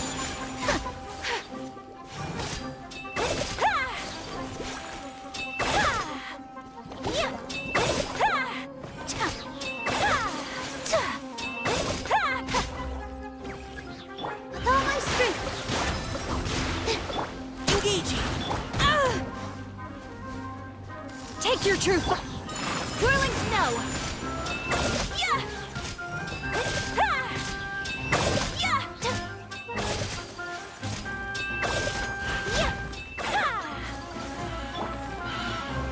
Positions. That. Final warning! Leave the wound. transfiguration by ordinance divine.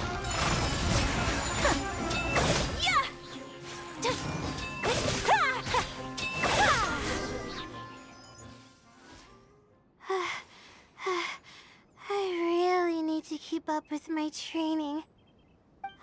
It's embarrassing to be out of breath so quickly like this.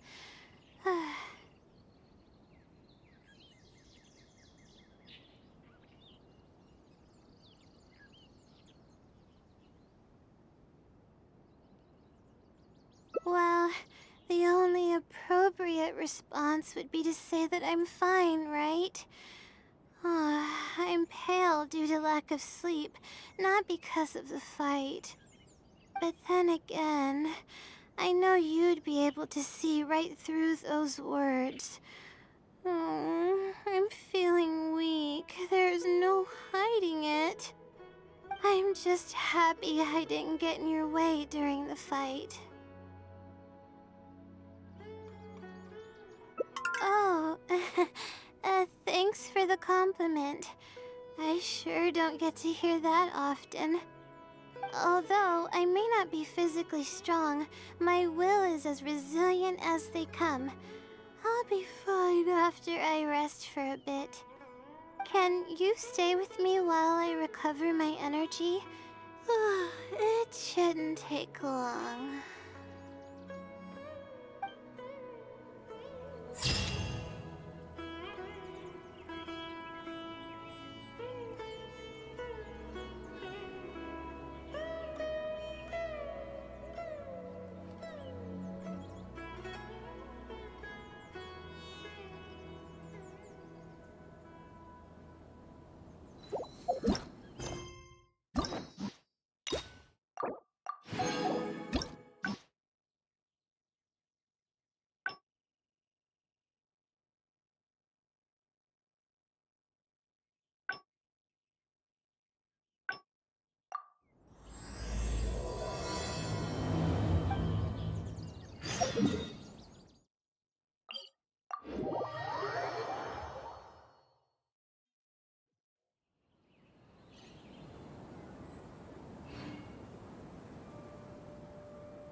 again.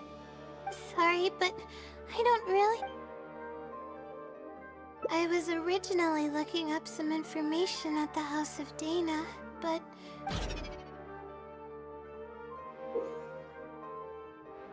I should have been done with... Well, but... To be honest, I haven't slept. Lack of sleep hinders my ability to I've seen... No. This might sound strange, but I actually don't know who's been helping me. I don't even know if they're a person or not. Due to my lack of sleep, but that's not my real... Maybe the stars above decided to help out. It comes down to my own... Oh no. Yes, but if you want its help, all you have to do is write down your question. No one but getting an answer. All I can... trying my luck.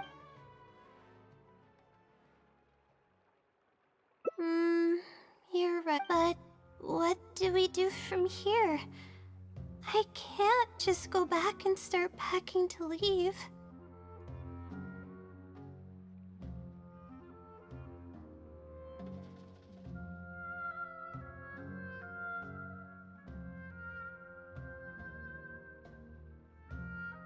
Rest? But my deadline's just around the corner. I don't think I can afford to rest right now. You do have a point. Sorry. I tend to panic easily, as you can see.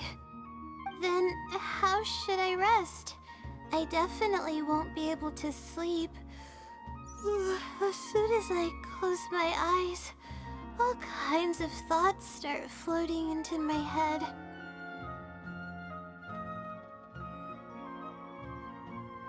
Oh, that's a good idea.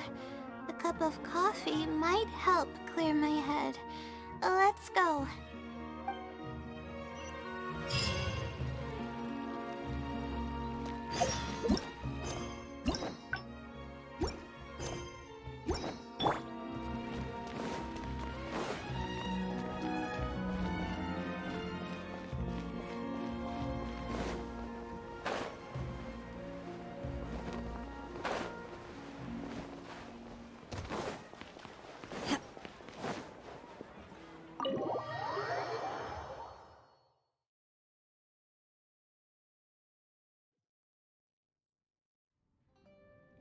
Let's sit down here and have some coffee and sweets.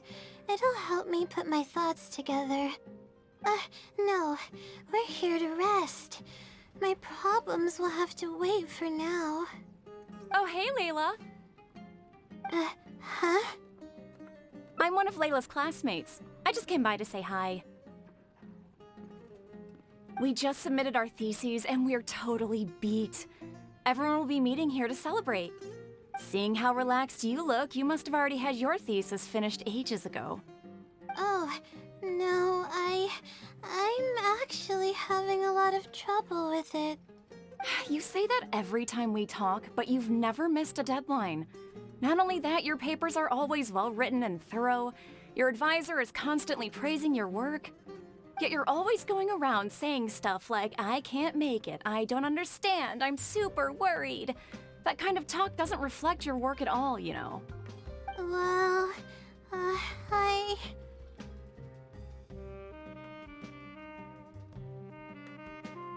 For starters, she doesn't even try to participate with the group at all.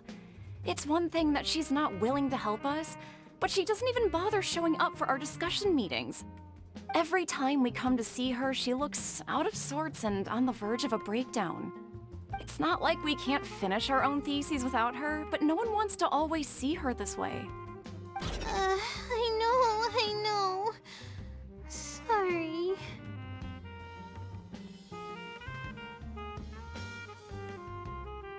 Whatever, there's no point in starting an argument here.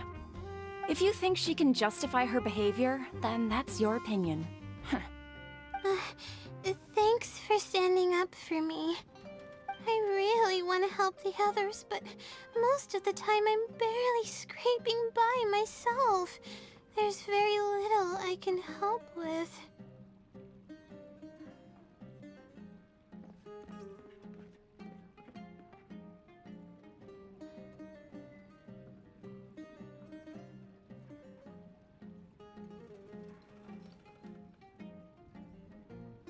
Yeah, I can't ever tell my classmates about that.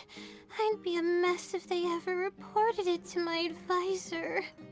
It's really just a big misunderstanding, and there's nothing I can do about it. Everyone just gives me weird looks and judges me. It's making it really difficult to find friends. It's actually pretty rare for someone to actively engage in a conversation with me, like you do.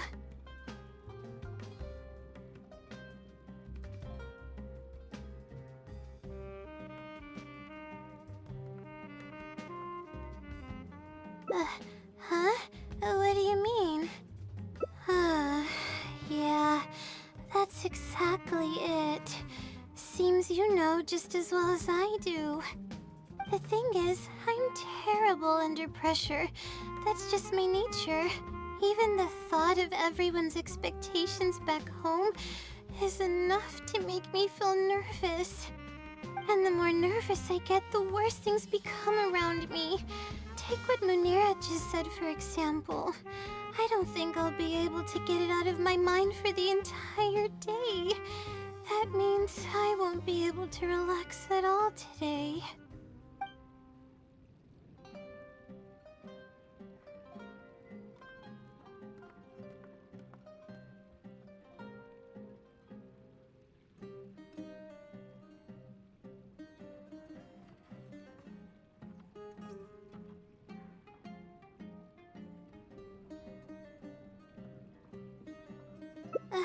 Face it head on?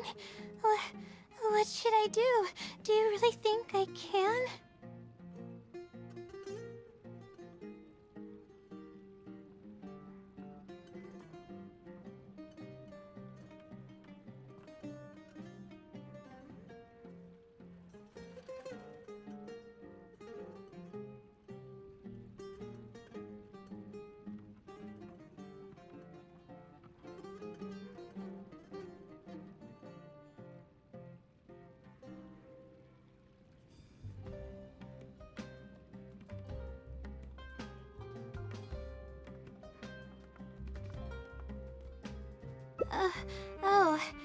Okay.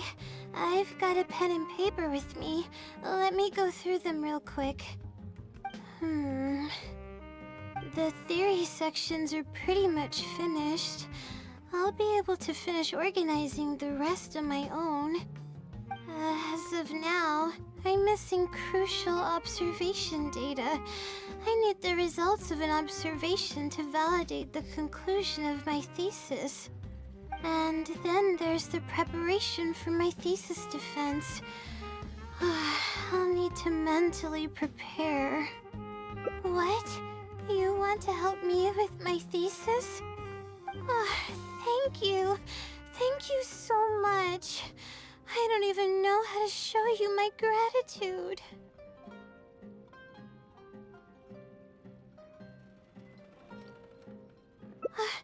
You're so kind. I had no idea I'd meet someone so nice in Sumeru City. Okay, I'll do my best.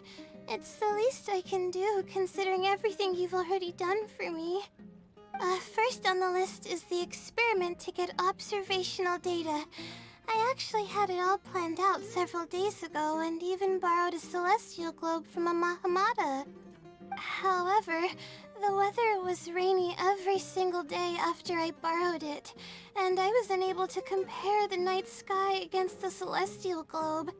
There were a lot of people waiting to borrow the celestial globe, and I wasn't able to extend my time slot, so I returned it and haven't been able to borrow it again since. That's why I still haven't performed the necessary observations yet.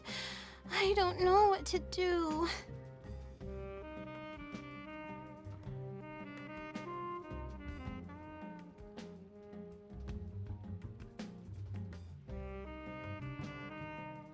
That's right. The Celestial Globe is a high-precision device used specifically for researching the stars. Submitting an application to borrow one from the academia is pretty much the only way for me to get my hands on one. Huh? Why the Adventurers Guild? Oh, I see. The Adventurers Guild is open to everyone's commission, so she might have some ideas. Okay, let's go and try our luck.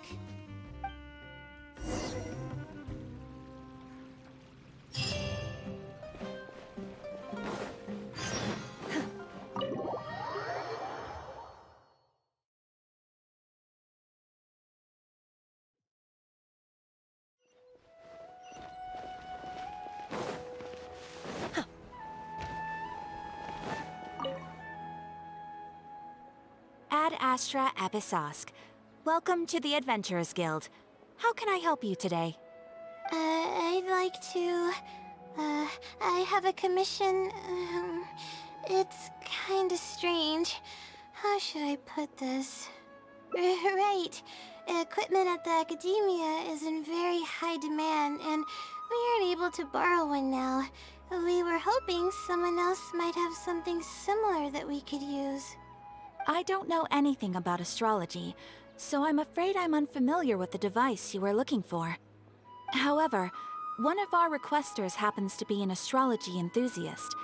I hear that he's a collector of all sorts of specialized astrology equipment. After the Adventurers Guild helped him out, he indicated that he'd be happy to return the favor if the adventurers ever need it. Perhaps we could arrange a meeting between you two. That should help solve your problem. Really? You're welcome. It's my job to provide adventurers with the necessary support. The man's name is Azam. Here is his address. You can go ahead and pay him a visit.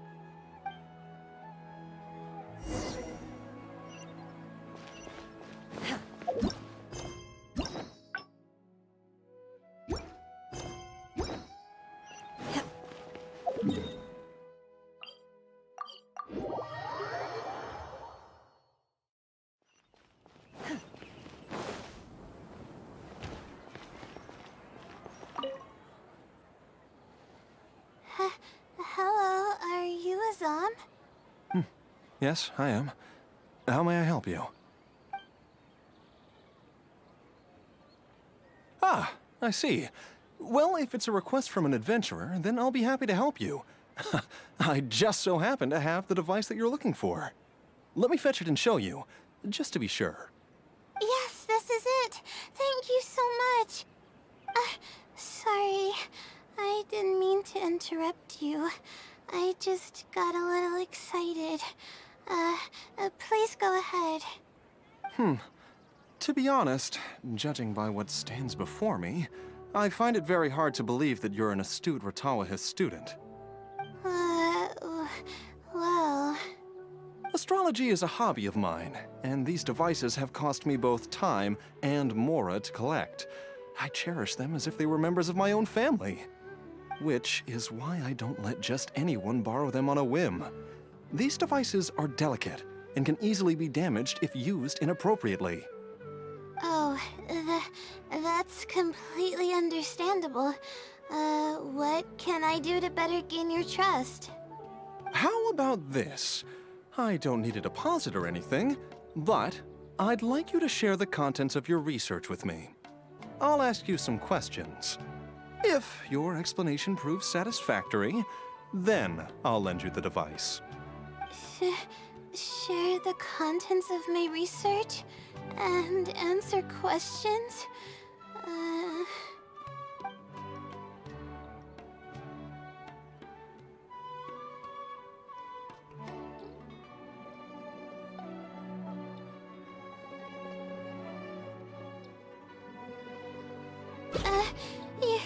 You're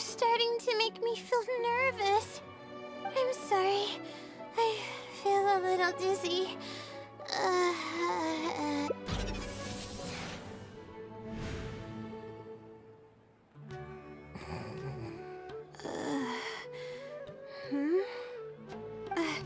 I'm okay. My mind just decided to stray elsewhere for a moment. Give me a second to gather myself. Oh, is this the celestial globe that I needed to borrow? Correct. I was about to test you with a few questions, but you suddenly started looking very uncomfortable. Oh, don't worry about it. I don't sleep very well, so I tend to get a little dizzy from time to time. I'm fine now. She seems a little different all of a sudden. Oh, I see. Well then, can you briefly summarize your area of research for me? With pleasure. I'll give you a general overview. You're probably aware that astrologists rely on the movements of the celestial bodies to calculate the past and the future. Due to the difficulty of designing an experiment and the challenges of validating theories about the past, astrological research is usually based on an immense foundation of experience. And therein lies the largest complexity. Derived and validated conclusions may vary due to subtle changes caused by the flow of time and shifts in the stars. Ah, I've heard about this before. I believe it's known as astral shift. One of the most classic challenges is to use 3 stars with shifting orbits to predict the overall changes that may have occurred. Ah, are you referring to the triple orbit problem? Yes, that really is a classic problem, and a very difficult one to tackle. I came up with a set of prediction methods that encompass more than half of the triple orbit problems. However, there are quite a few limitations and requirements. This set of methods is already being put into practice at the Ratawa Darshan by my advisor, drastically simplifying the difficulty of calculations involved in the triple orbit problem. Yes, I've heard about that. The announcement made big waves in the astrology enthusiast community. So, you were the one who came up with that? You mustn't judge a book by its cover, you know. The thesis I'm working on this time aims to address the remaining triple orbit problems, as well as eliminate a portion of the methodology's limitations, which will make it easier to use. I see. In that case, perhaps there's no one more fitting to operate this device than you. I just keep it as part of a collection, and I can't use it to its full potential like you can. Thank you for understanding. I'll return it in perfect working order once I'm finished with it. Okay, we should be going now. What did we plan to do after this? I kind of forgot. Huh? What makes you say that? Is there something off about me? Fine. Looks like I can't keep the act up any longer. I even tried to look a little panicky to emulate her behavior.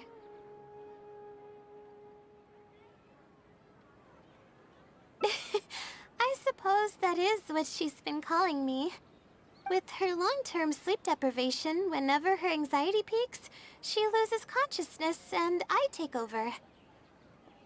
However, her unpredictable and variable sleep patterns are completely out of my control, so I have to make every second count.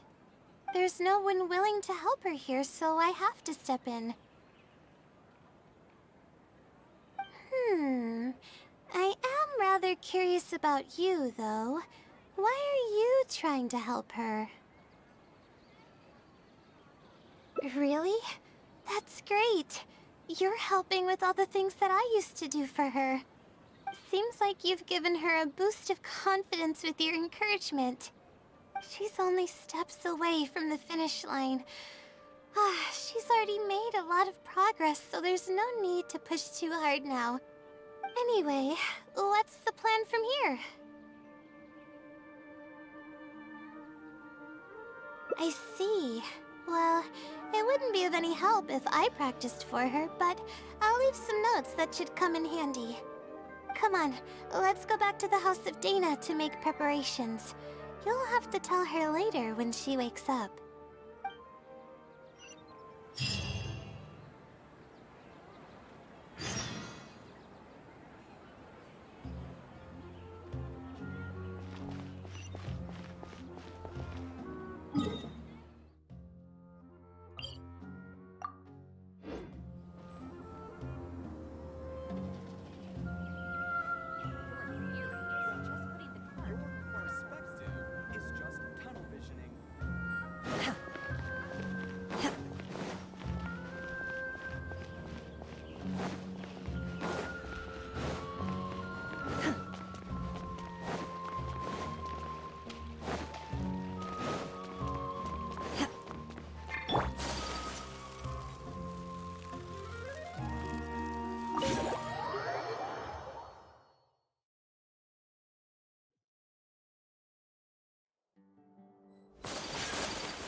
Okay, I should get started on those notes. If there's anything you're curious about, you may go ahead and ask now. I can answer you as I write. I'm used to multitasking. Oh, and I have to ask a favor. When you give the notes to her later, please don't tell her about my existence.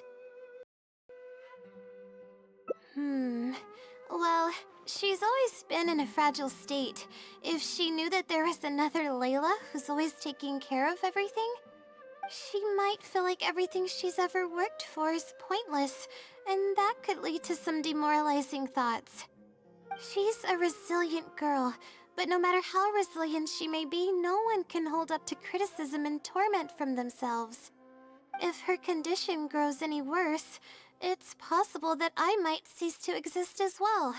Then there wouldn't be anyone to help her. She's getting better though, isn't she? It's apparent how hard she's working now. She's my source of knowledge. I'm merely the representation of how she would be if she were rested and healthy.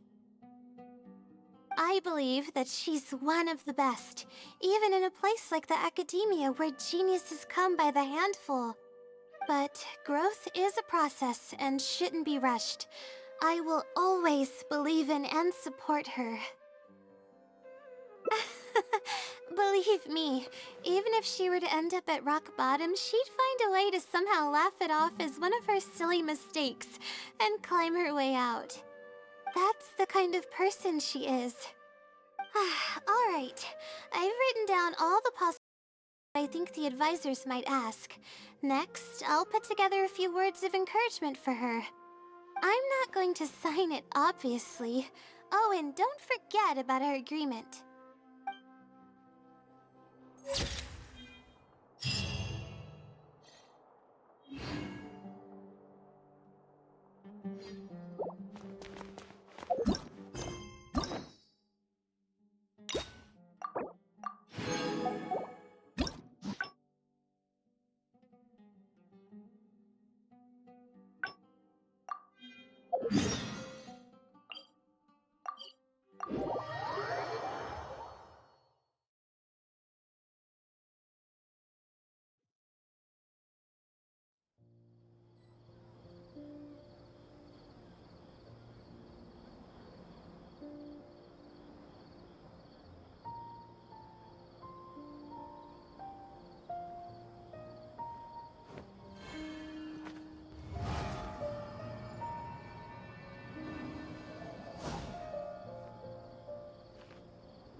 Hello, are you Azam? Yes, I am. How may I help you? Ah, I see. Well, if it's a request from an adventurer, then I'll be happy to help you. Yes, this is... Astrology is a hobby of mine, and these devices have cost me both time, which is why... How about if your explanation proves satisfactory, then I'll lend you the device.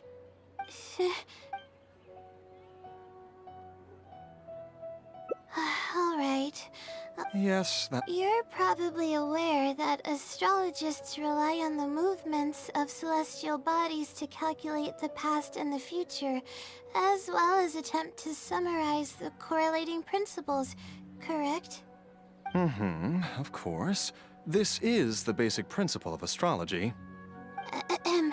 My current research is about a certain phenomenon called astral shift. Interesting.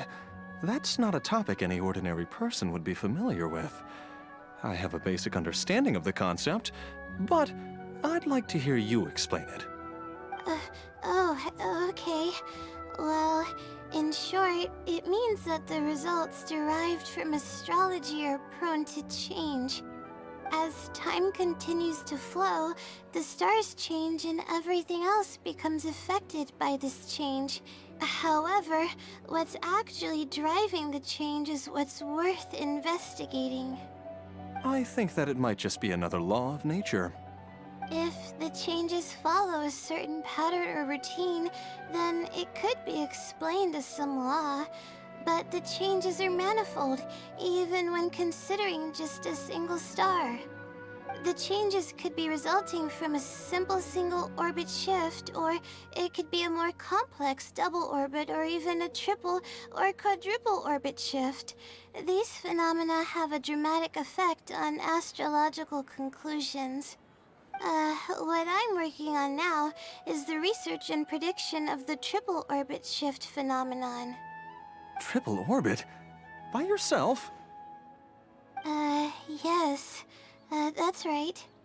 You do know that adding an extra star to the equation increases the computational workload by more than tenfold, right? It does get a little complicated, but it's still manageable with the use of a few self-invented techniques and a large number of star logs and star charts. Which leads us to why I'm in need of a high-precision celestial globe. Amazing. I suppose I should never have judged a book by its cover.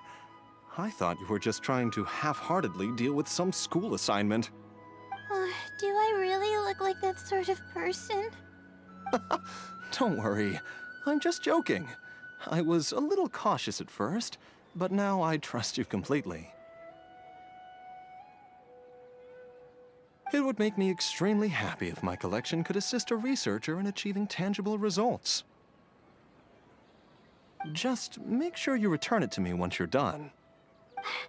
Oh, thank you so much. I really needed this. Good thing Azam was willing to hear me out.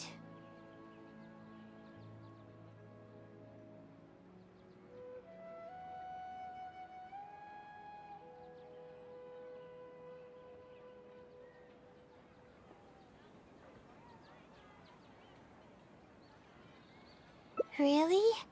I was just explaining what it is I'm trying to do. Really? I don't know if you really mean it, but I'm happy to hear that. I guess even the hardest problems can be solved as long as I'm willing to try. Recording and comparing data will be much easier now that we have this device. I can do it all on my own, too. Let's continue with the plan. Can you help me with the rehearsal of my thesis defense? We can do that at the House of Dana.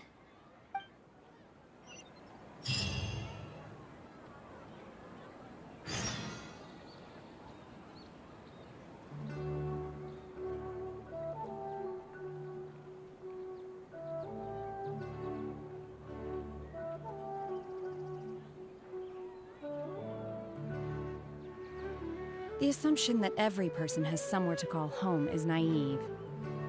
I got used to living in the mountains alongside the birds and beasts a long time ago.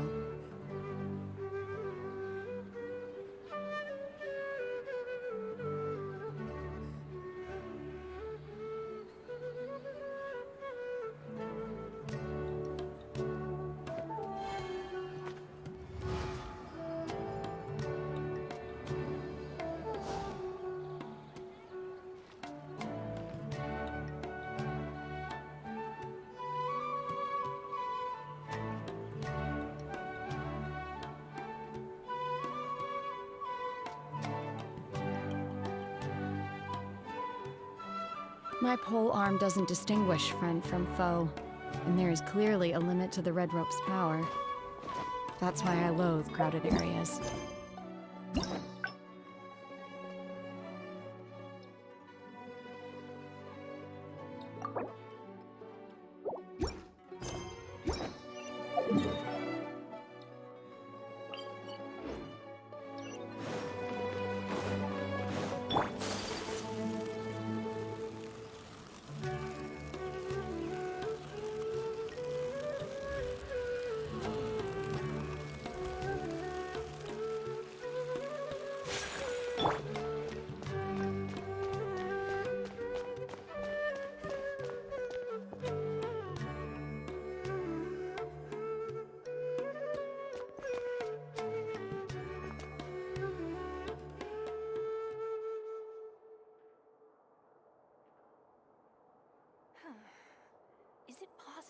install a vision on a mechanical frame.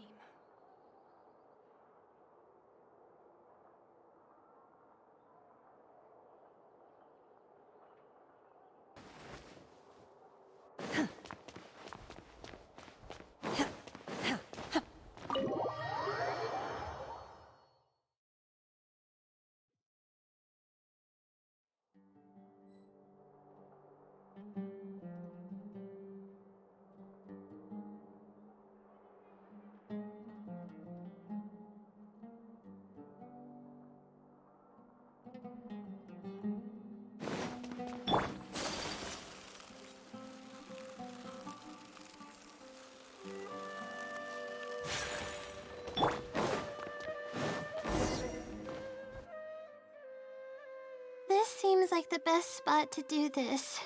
We'll need to be quiet so we don't disturb anyone. So here's what will happen during my thesis defense. After I present my thesis, the advisor sitting below will begin to ask questions.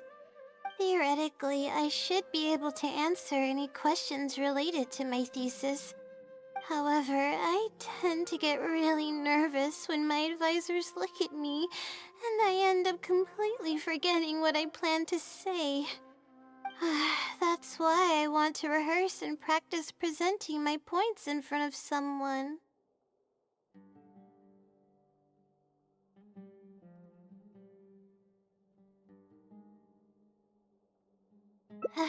That's right.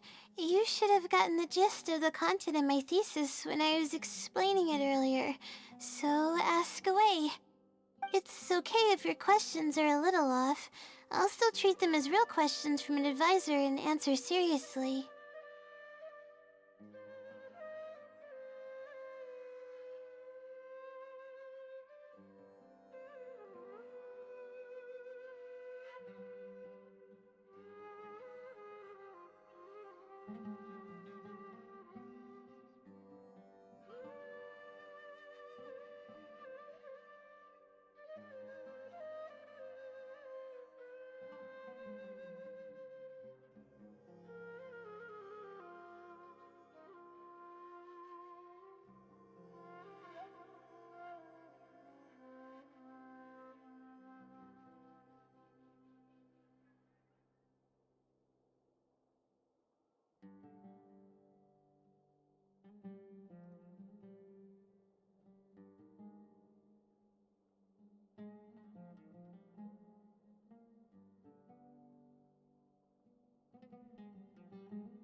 Wait a moment. Alright, Layla, you got this. You were able to explain everything earlier, so you can do it again. Alright, ask away.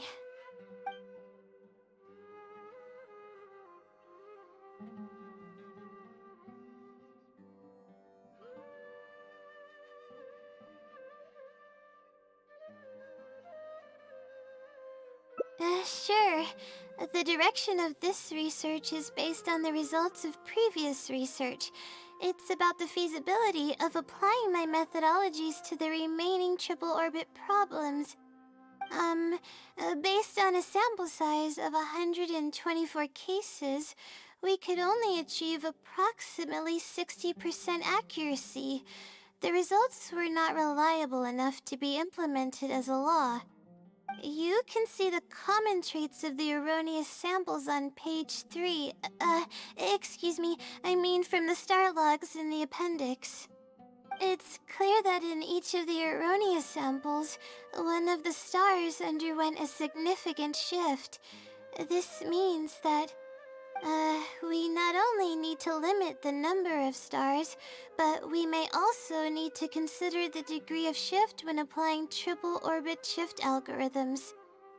Stars with greater shifts are often key in astrology readings. The next step of the research should be...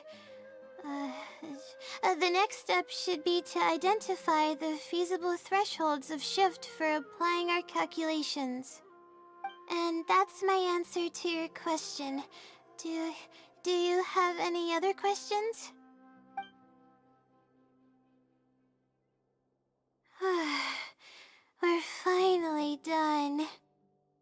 gonna need more practice.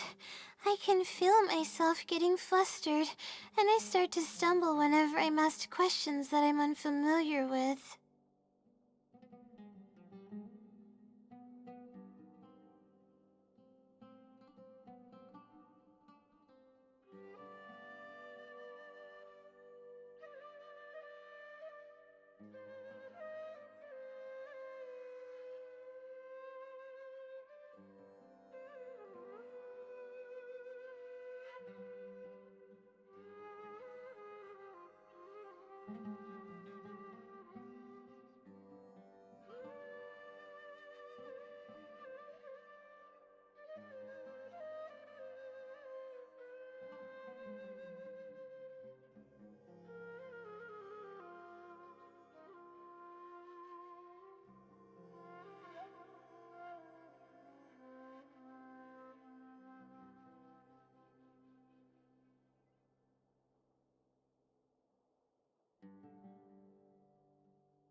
Oh, really? You mean it? Then this practice must be helping. During my first thesis defense, I stood like a statue on the stage and my palms were covered in sweat. I couldn't get a single word out.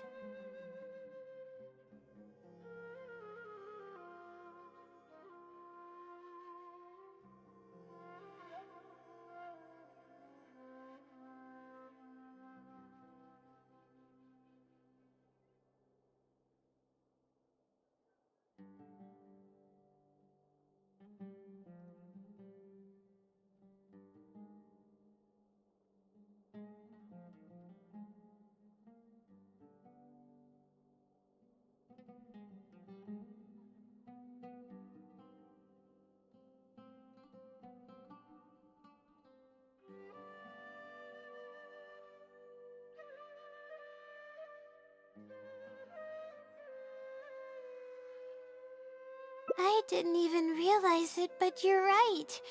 It doesn't seem like there's anything holding me back now.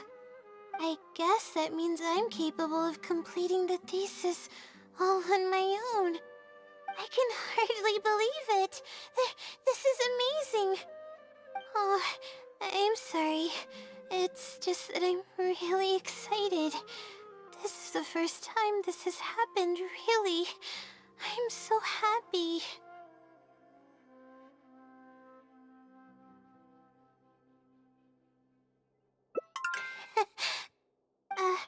I'm not sure how to put this.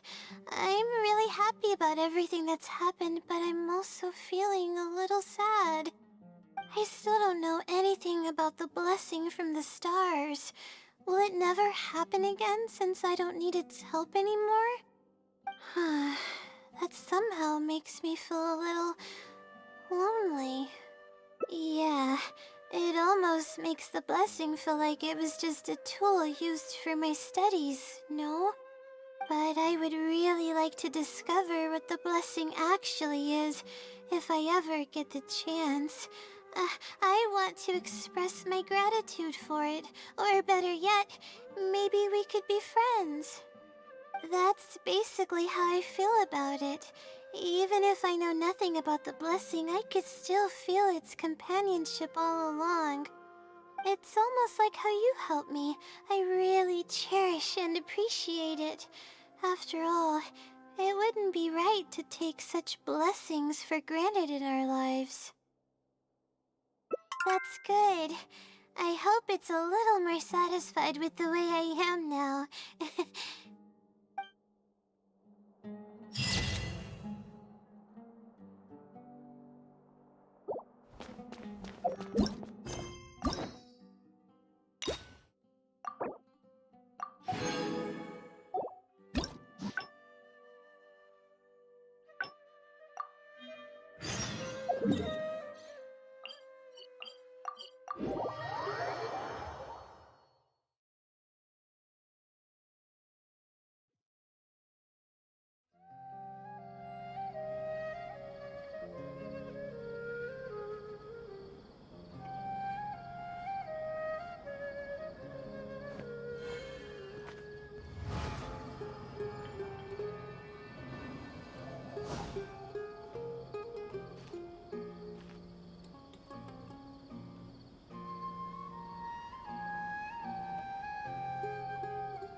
Let's sit down here and have some coffee and sweets.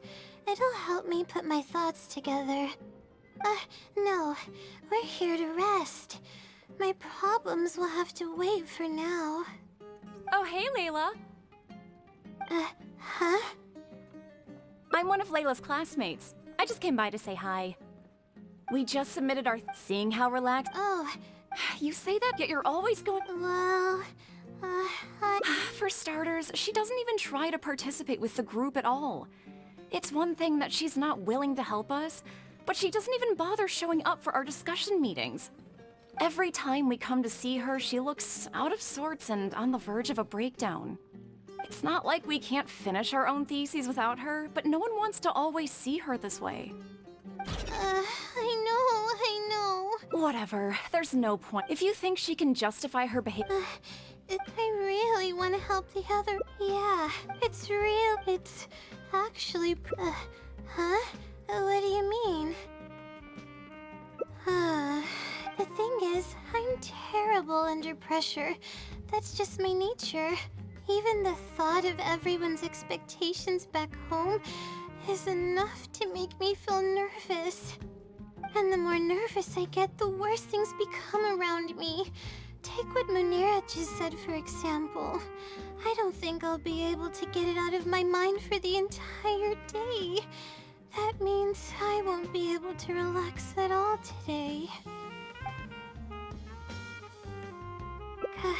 Completely relax? But we're at a cafe. Is this not relaxing enough? I know, but... Alright, no more buts. My life is a mess because of the decisions I've made for myself. I should listen to your advice this time. How do I completely relax?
relaxing. That does sound pretty nice. I haven't set foot outside the academia in quite a while. I used to enjoy visiting the rainforest, but it's been a while since I've been there. Maybe a lot has changed. Okay, why don't we go there and take a look?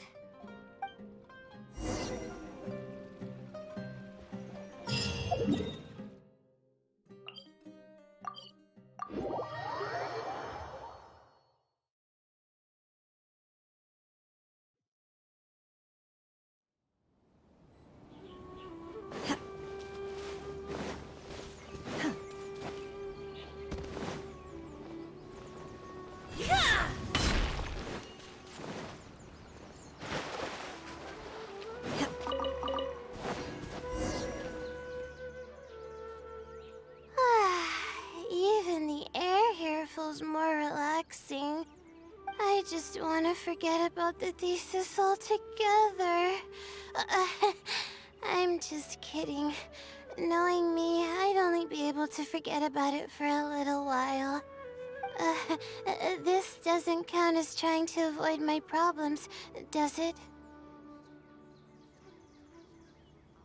That's quite the legitimate excuse. No, it's more of an explanation. Even I'm starting to get bolder with my words. I grew up in a place like this. Looking into the distance now with the breeze in my face makes me feel like a kid again. Oh, those were the happiest days.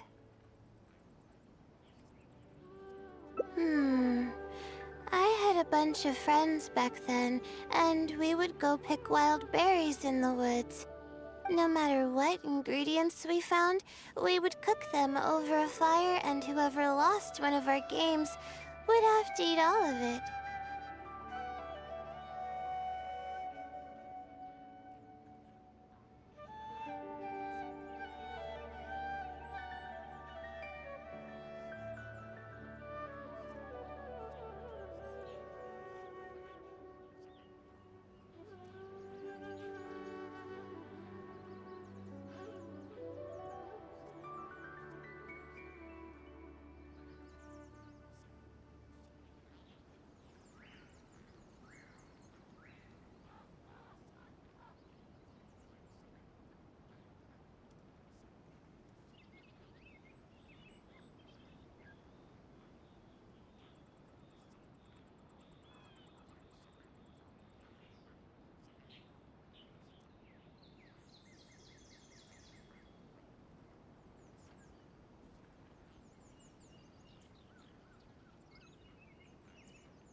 No, it wasn't that bad. It really depended on how lucky you were. Grilled apples and sunsettias are actually quite delicious.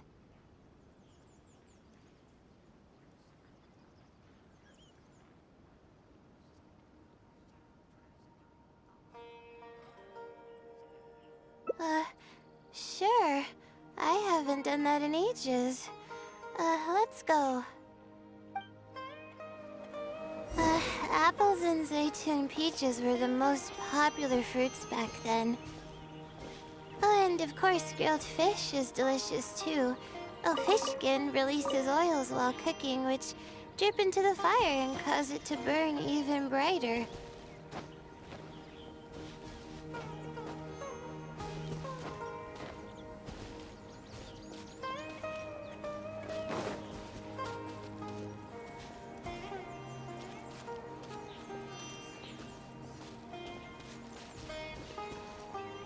But we would always get yelled at by the grown-ups if they caught us sneaking into the river to catch fish. What's the big deal? We just want to swim. That's what we used to say. But now that I think about it, it really was quite dangerous. Uh, thank goodness nothing bad ever happened.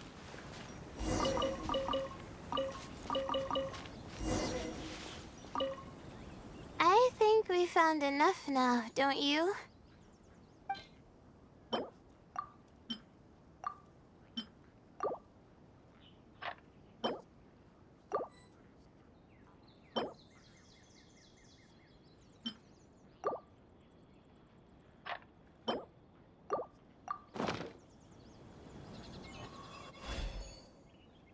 Alright, these should be enough. There's nothing like the smell of fresh ingredients. They already smell delicious. I'll be here cleaning the ingredients. Can you please fetch some firewood for us?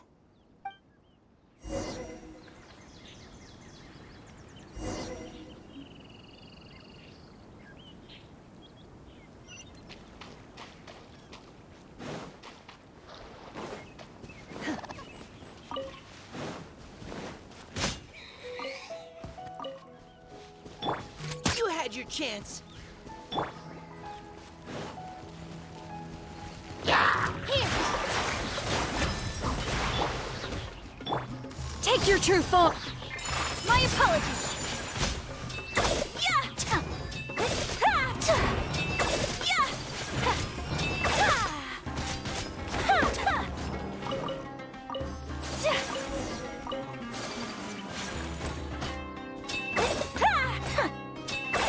With all my strength!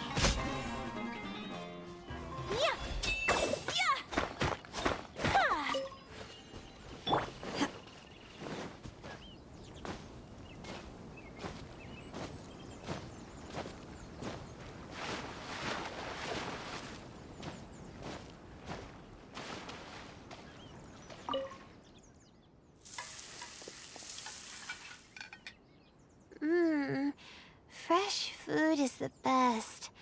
I feel like I've traveled back in time. We all used to run around in the woods when we were kids. Trees and mud was the world we knew best.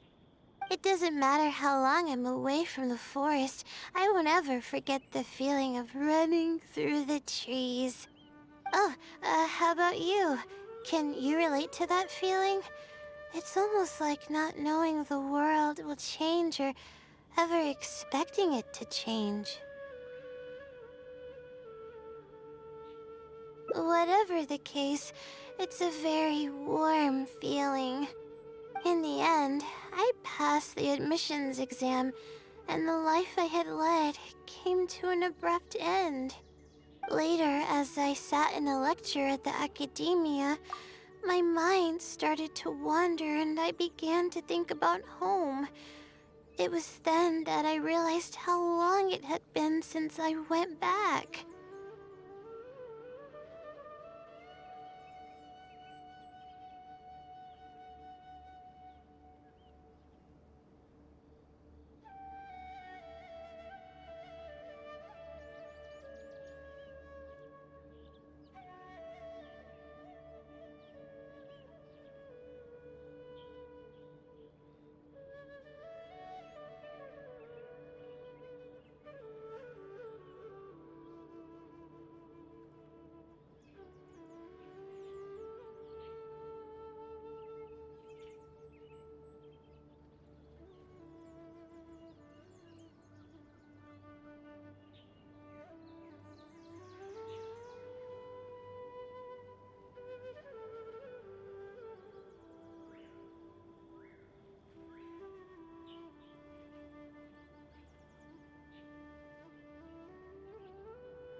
can't go back anymore.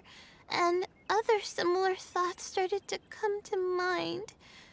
I guess I'm still not used to being in the academia yet. You're right. So we should let go of the past.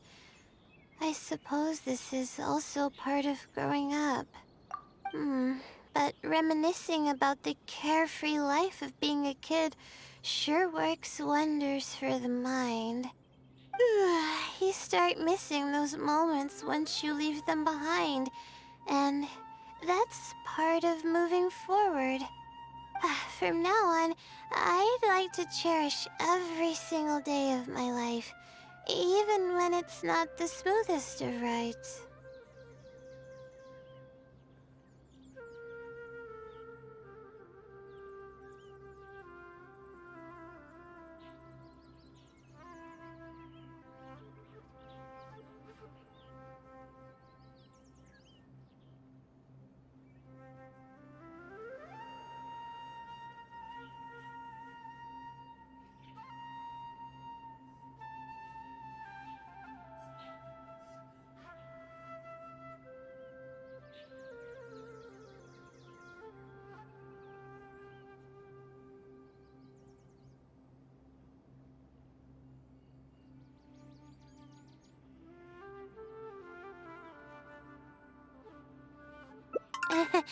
I'll take the compliment. A little bit of sugar and a good view really go a long way for relaxation. I thought it'd be impossible for me to enjoy something like this. I thought I'd never be able to get my mind off my thesis. But now, I feel like I'm fully enjoying myself. It's really great. So, what are we doing next?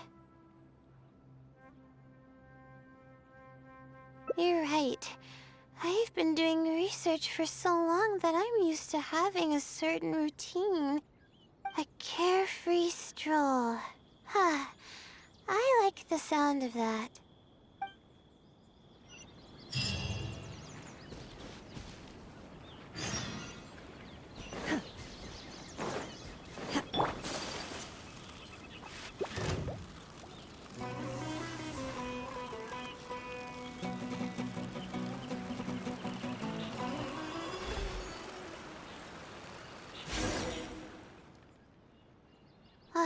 Wow. I never knew there was such a large lake here. It's so beautiful. The feeling of cool lake water can wash away all your troubles. Can you wait for a minute?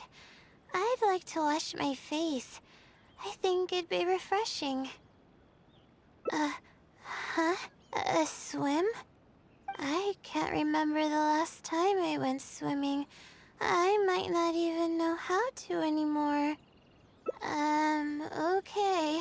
I'll try to swim over there. Wait, no. I'll definitely lose. No. Forget about winning or losing, Layla. It'll be fun either way. Wait, we're starting already?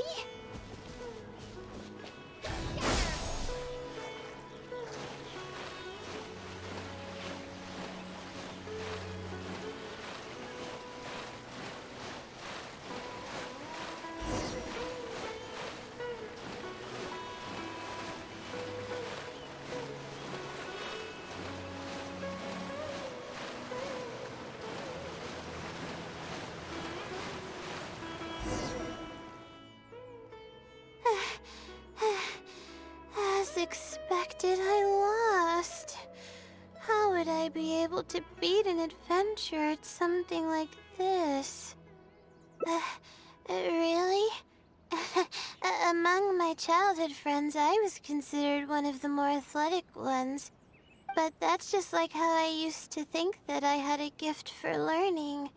After coming to Sumeru City, I realized that I only thought that because my hometown is such a small place. On top of that, I'm getting weaker and weaker because I'm barely able to sleep nowadays. There's no way I can bring myself to brag about anything now.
Please, you're always encouraging me. I'm starting to feel embarrassed. But swimming again really feels great. Every muscle in my body was engaged. I probably wouldn't have to worry about my thesis if I turned into a fish, don't you think? Uh, I'm just kidding, of course. I'm sure fish have worries of their own. I'm quite content with how things are right now. Let's keep going, shall we?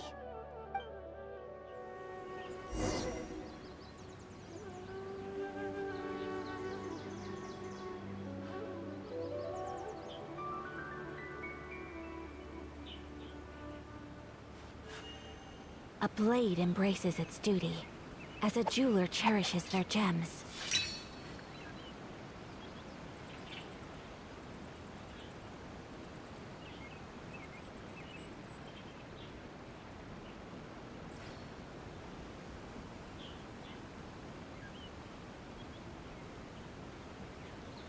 So this is a day in the life of the traveler.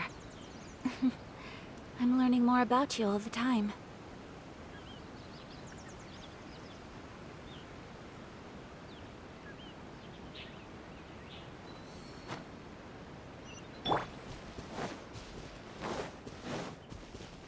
There's a mushroom here. You want to jump on it to see what's up there? I haven't done this in a while. I kinda want to give it a try.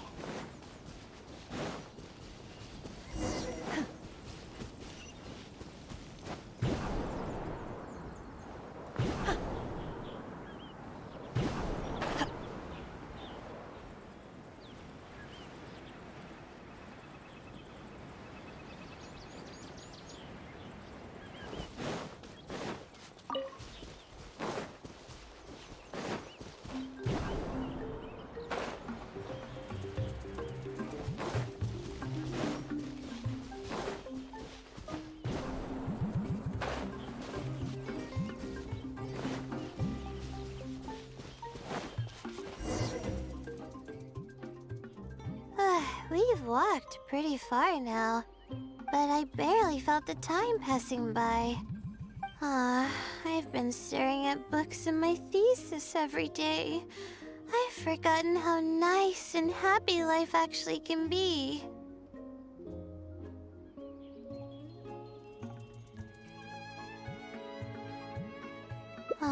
You're right. No matter how much of a hard time I'm having in academics, I should still find the time to look after myself and fulfill my needs. You really understand more about life than I do.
Release my stress?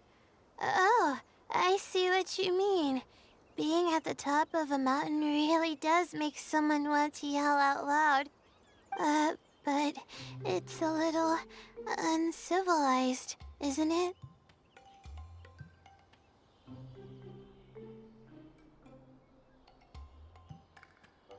Alright, I'll give it a try. Just promise not to laugh, okay?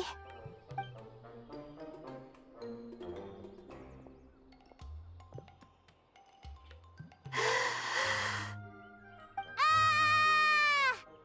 What an amazing day!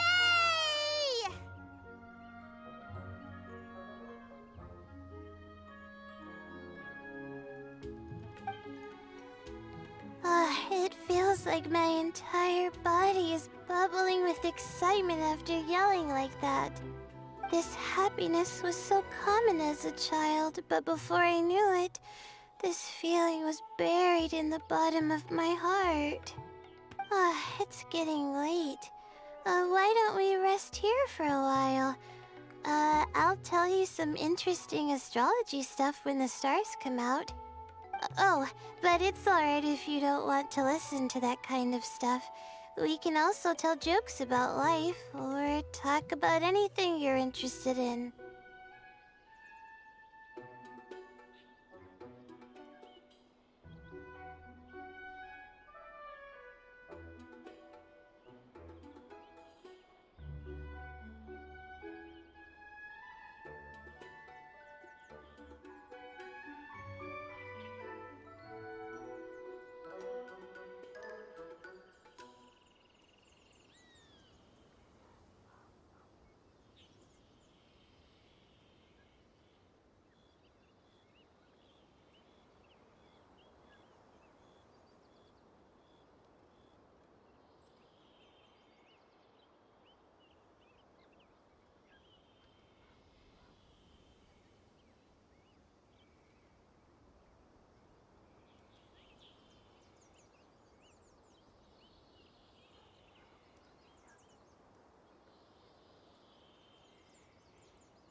Okay, then I'll tell you more about me.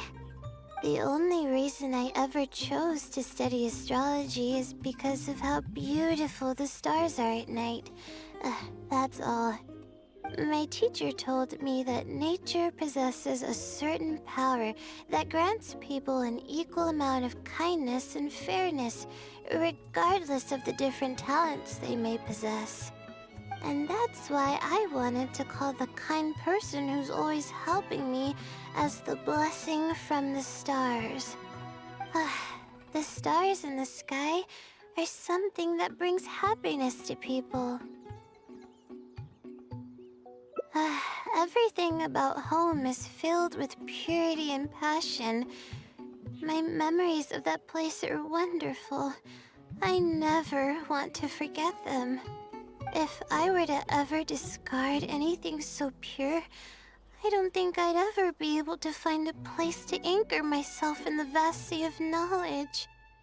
That's why, no matter how tiring or how hard it gets, I won't let my family down.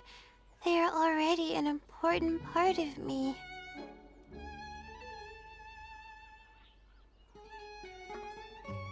Yeah, thank goodness you were there to help me out, or I don't know where I would have ended up. We probably still have a while until the stars come out.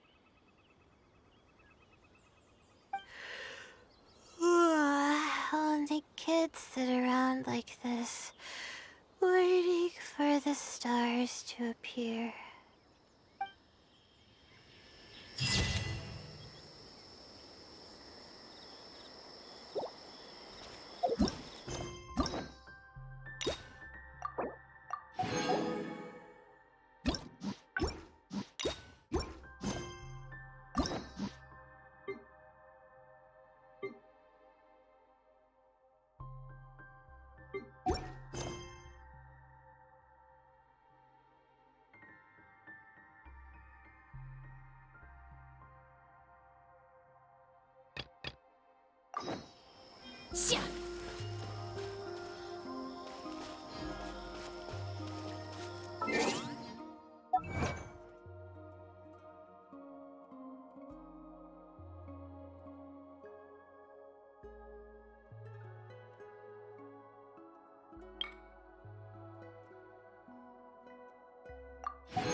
Positions!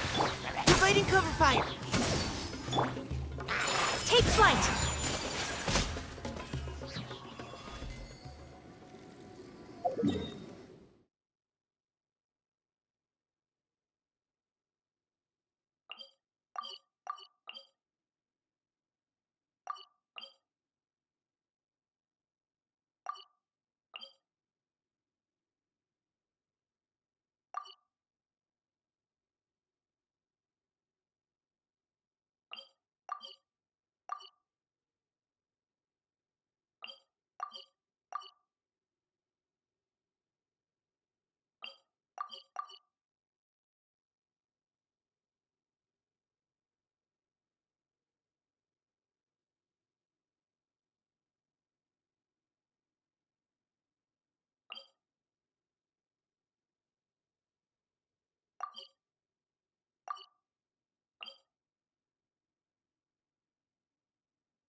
The assumption that every person has somewhere to call home is naive. I got...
Engaging! Let's keep going! Transfigure! Whirling snow!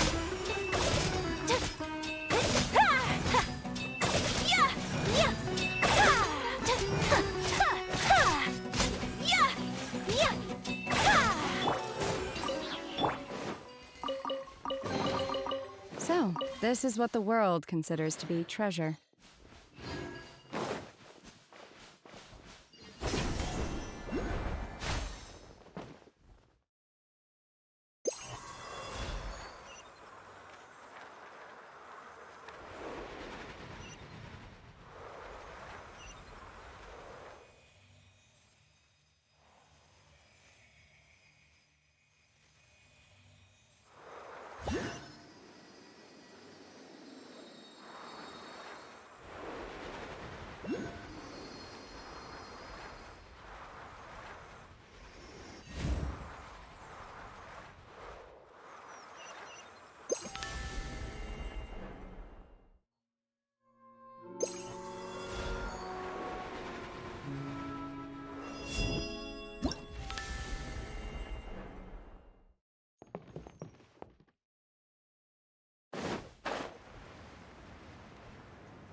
So, this is what the world considers to be treasure.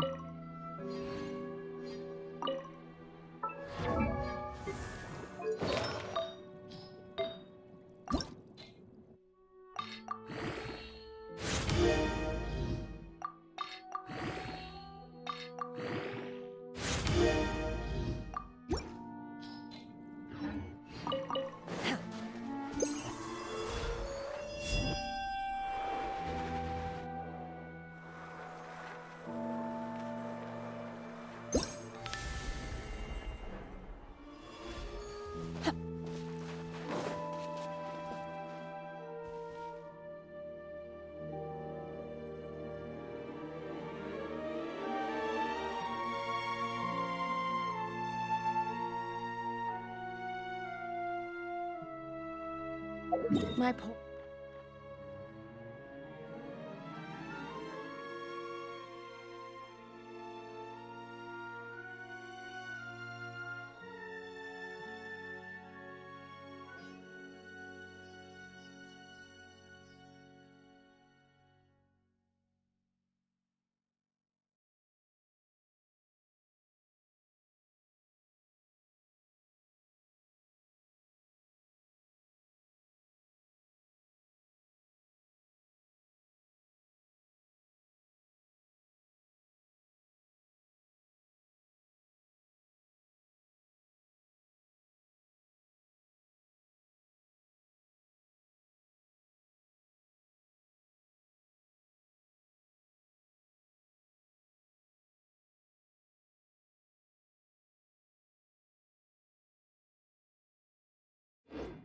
arm doesn't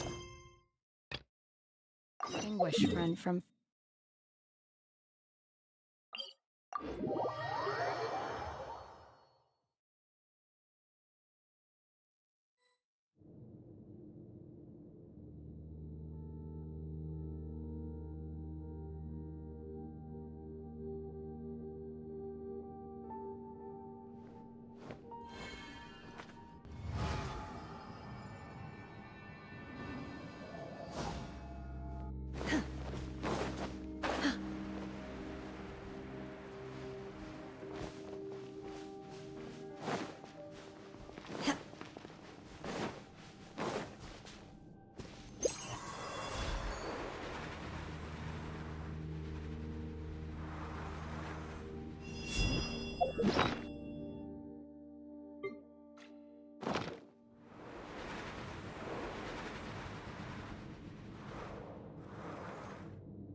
Adepti treasure.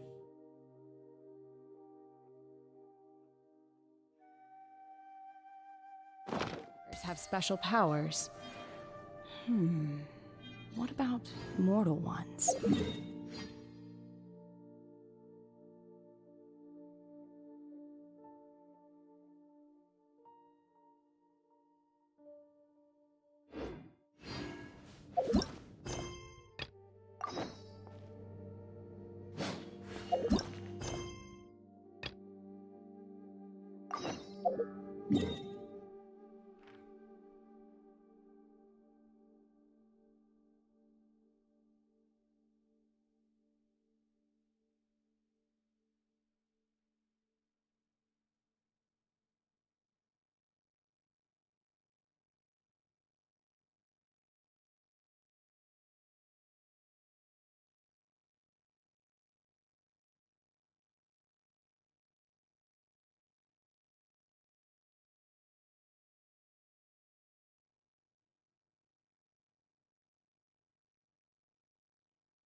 I've been waiting for you for...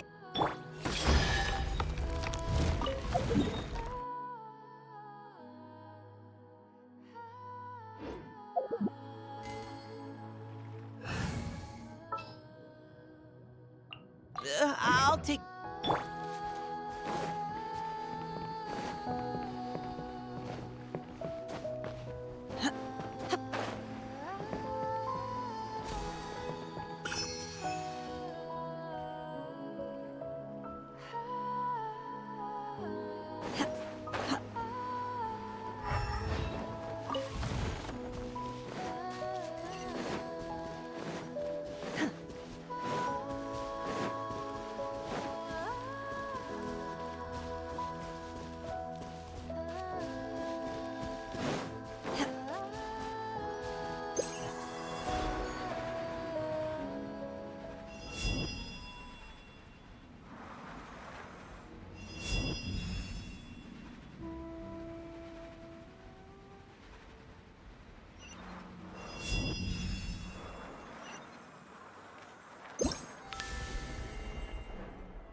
So, this is what the world considers to be treasure.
This realm is...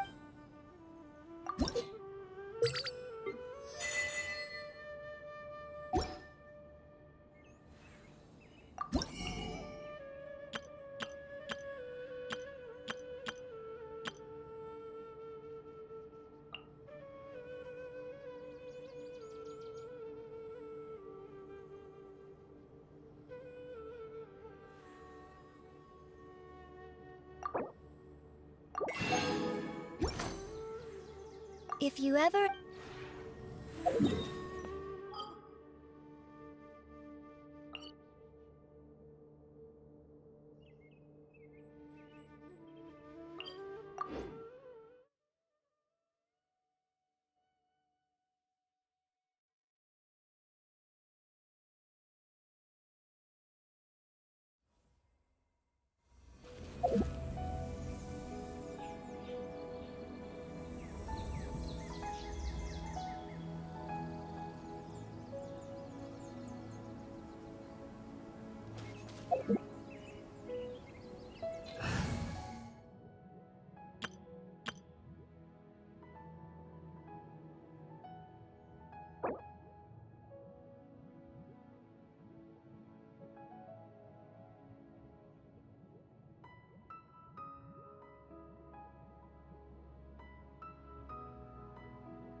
Leave it to me.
Shine long.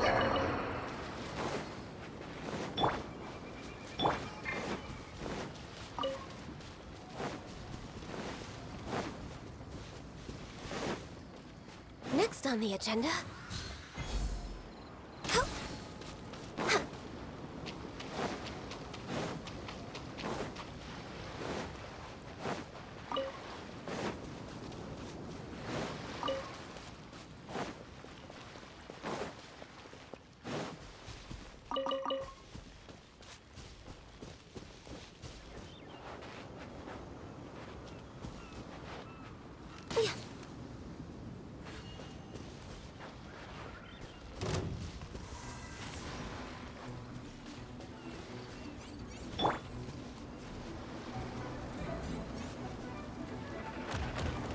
Think you can bully me?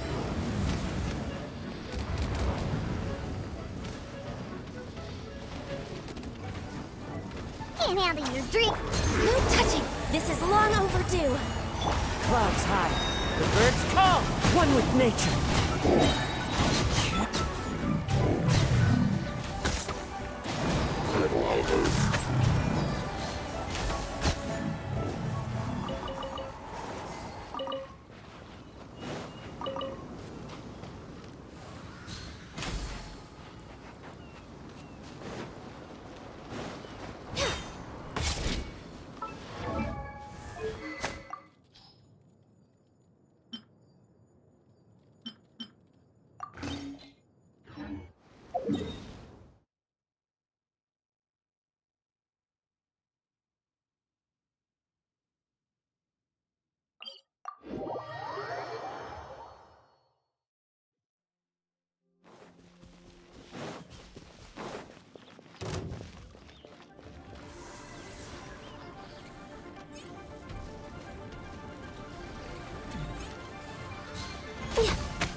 on the agenda?